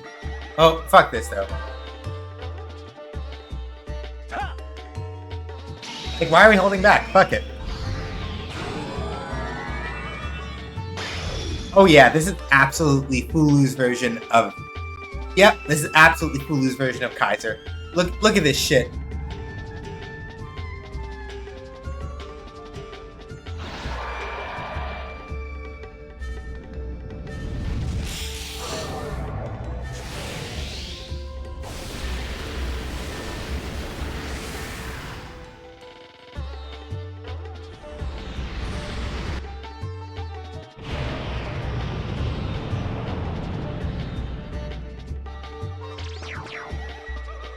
Yeah, like, fuck y'all. Like, why do you think I'd fight y'all fairly? Fuck out of here. No. Go to hell. Like, no. Why would I?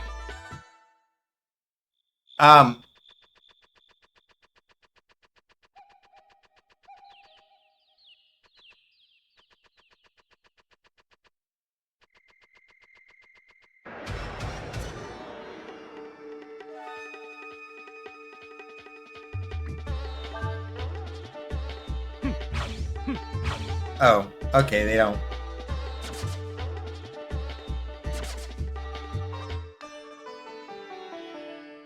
Lol.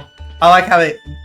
I probably had to hit them with magic or something, but I like how they basically both just, like, looked at him and said nope and left. That's fucking hilarious to me.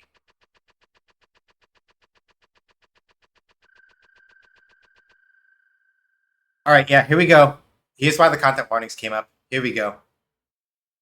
It's quiet here. Almost unnaturally so. Hold. What is this sense of foreboding that assails me?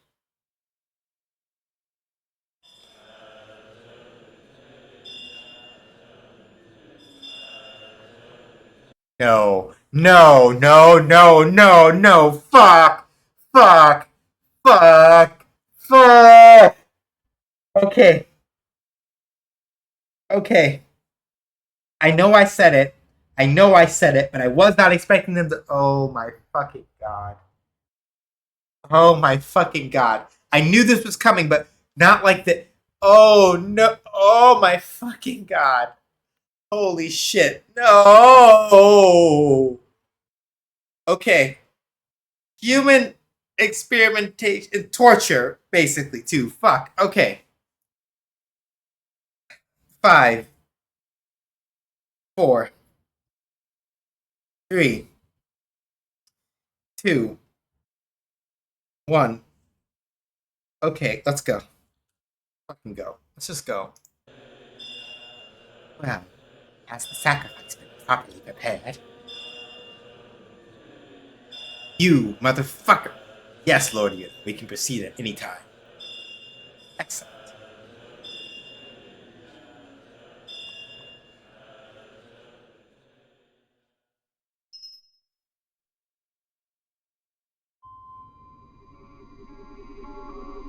You may fire when ready, General Young.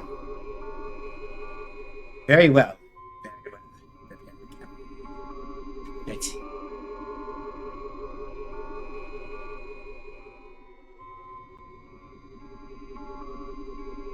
Southern continent, the summer forest. Hey, Sabira.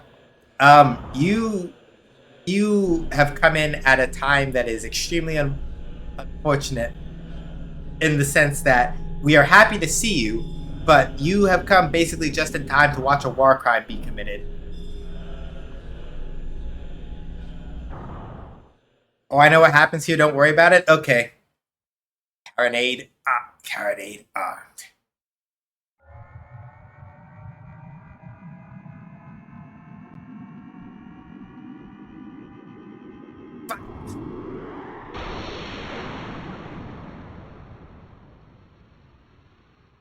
It's not a good time, but at least I'm not going to be caught unawares by a war crime. Yeah. Ugh. What is this malefic presence? Damnation! 'Tis the hex!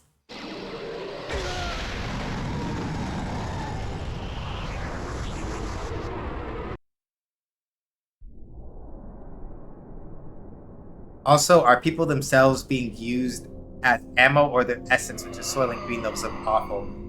Literally, in order to make a carronade shot work, you have to literally use the malice. You have to use like the emotional malice and pain and suffering of a living human being.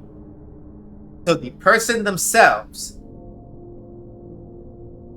their emotions are twisted up and used as the ammo. So the person themselves, the mortals, would use this against us. A weapon so powerful that simply using it placed them in jeopardy.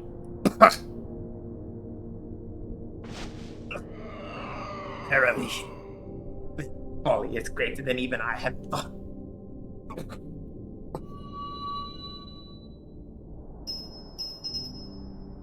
Yes, literally her.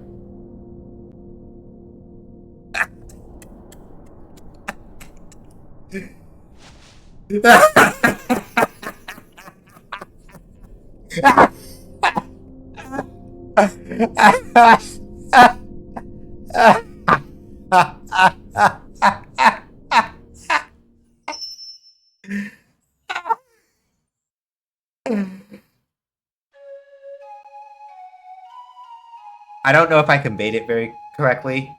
I hope I did.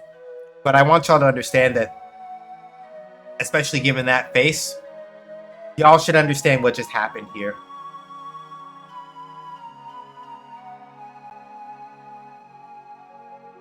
How is he? He's back to normal. He's sleeping for now. What are you planning on doing with that dragon? Are you going to use him to go to war on the Empire? Is that all you Imperial types can think about? I hate to burst your bubble, but we're not like you. You have no interest in fighting with you. Is that so? I've heard that the only reason there is no permanent truce between us is because Ludia keeps arguing over the details. So? Nothing wrong with that. What about what your friend Rosso did, huh? Torturing innocent people. And the way he was chasing after Ryu and baiting him like that, it's no wonder he went berserk.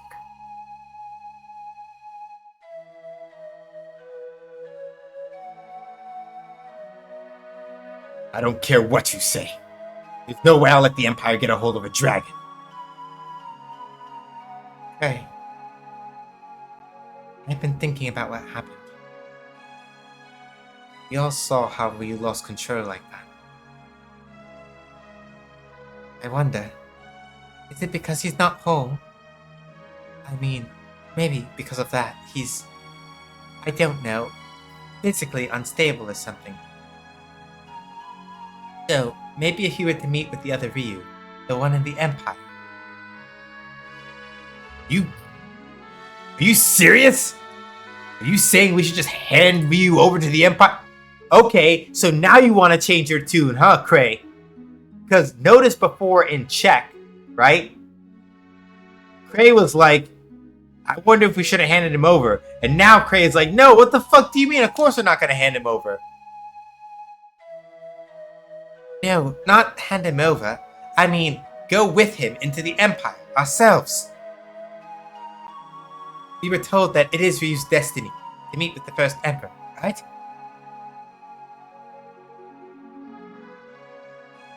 If that's true, then why don't we seek him out instead of waiting for him to come to us? Besides, if we say that we're going to go peacefully, then we won't have to fight with you anymore, will we?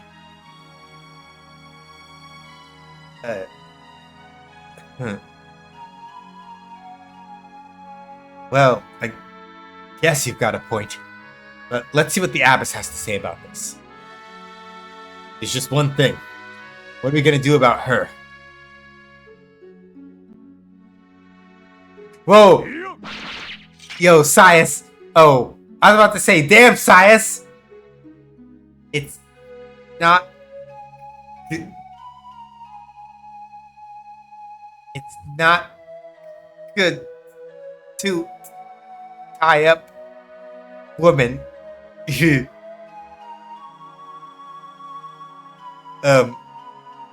Right. Anyway, let's get back to check. You think Ryu can move, Nina? Don't even think about trying anything funny, okay, girl? My name is Ursula.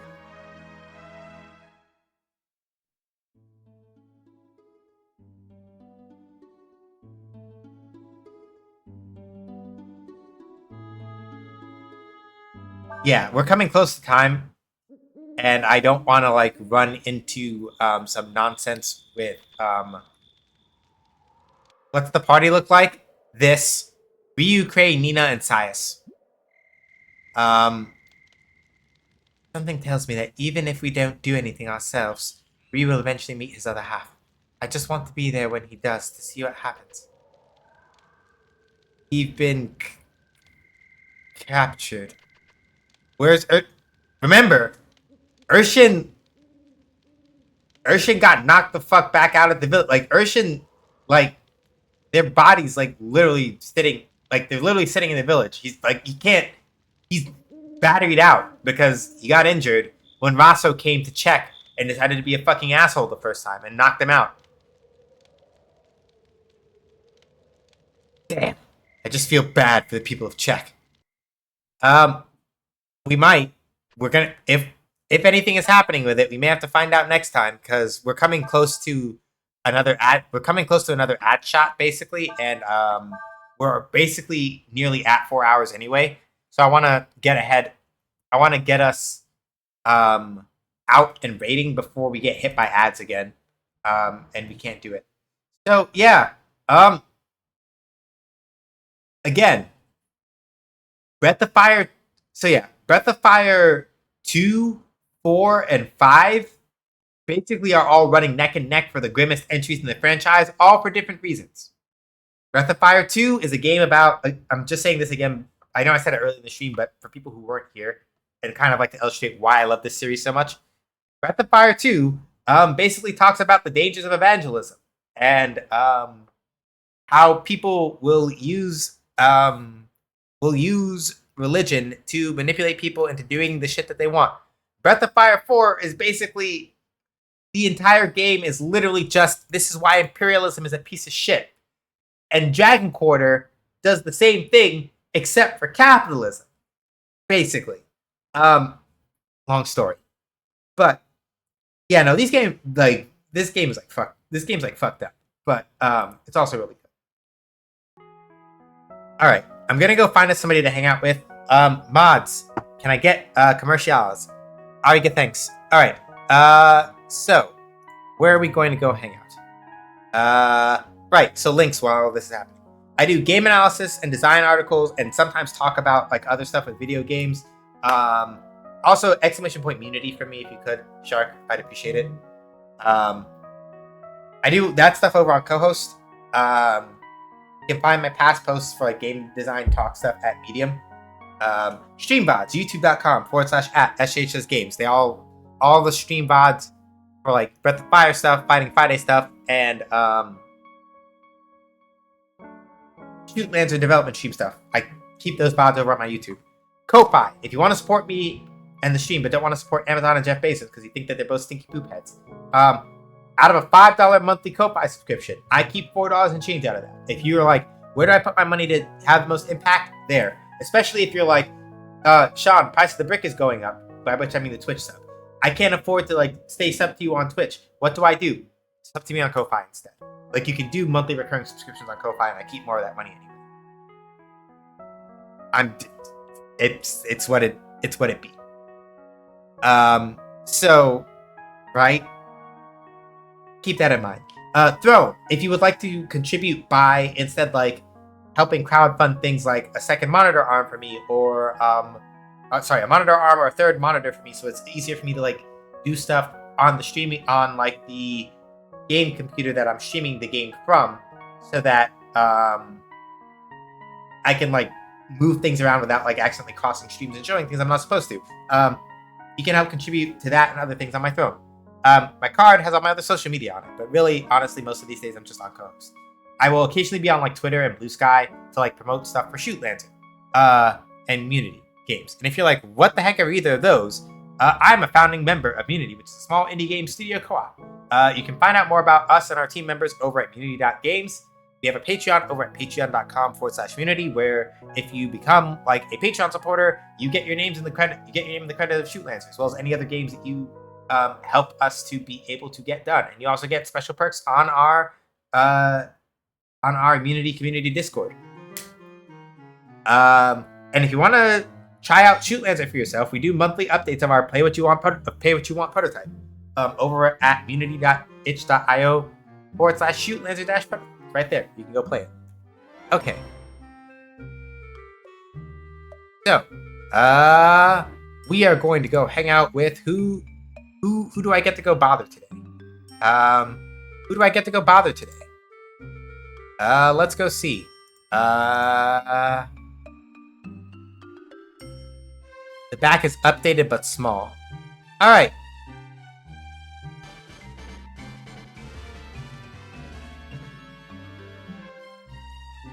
Wait. Oh, did somebody... Oh! Thank you so much for funding. That's the monitor arm that I was talking about. Thank you so much for... I don't know who did that. Thank you so much for funding it. I now have to get a monitor to go with it, but thank you so much for fully funding that monitor arm. I deeply appreciate it.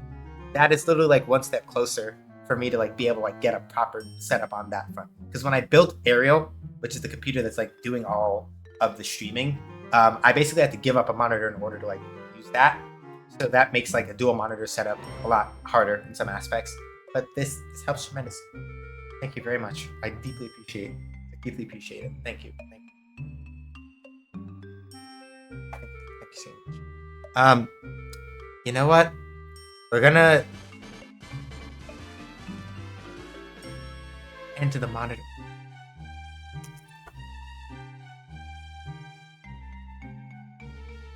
When does it's on? It's on the...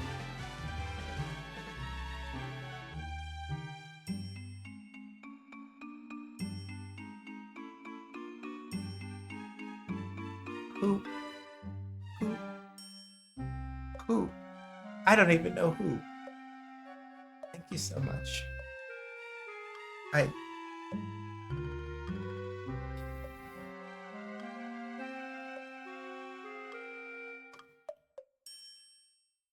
It's gonna be Shin Domino. We're gonna go hang out with Shin Domino. I'm trying to make sure that I convey to you the depths of how much I really do appreciate this, because I'm still trying to get the job thing going. I'm still trying to get that sorted out, and I probably could have afforded either of those things, but it really would have been really tight.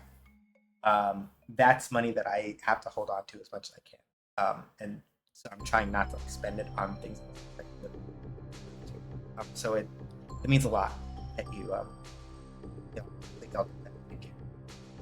Truly. Shin Domino is like playing Resident Evil. They're probably like they do Resident Evil speed runs and fighting games and stuff like that. They're probably practicing for a run, I think, is what's happening, if I had to guess. So we're gonna go hang out with Shin Domino.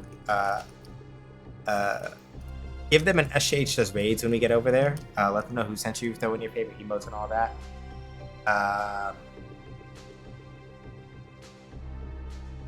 Yeah.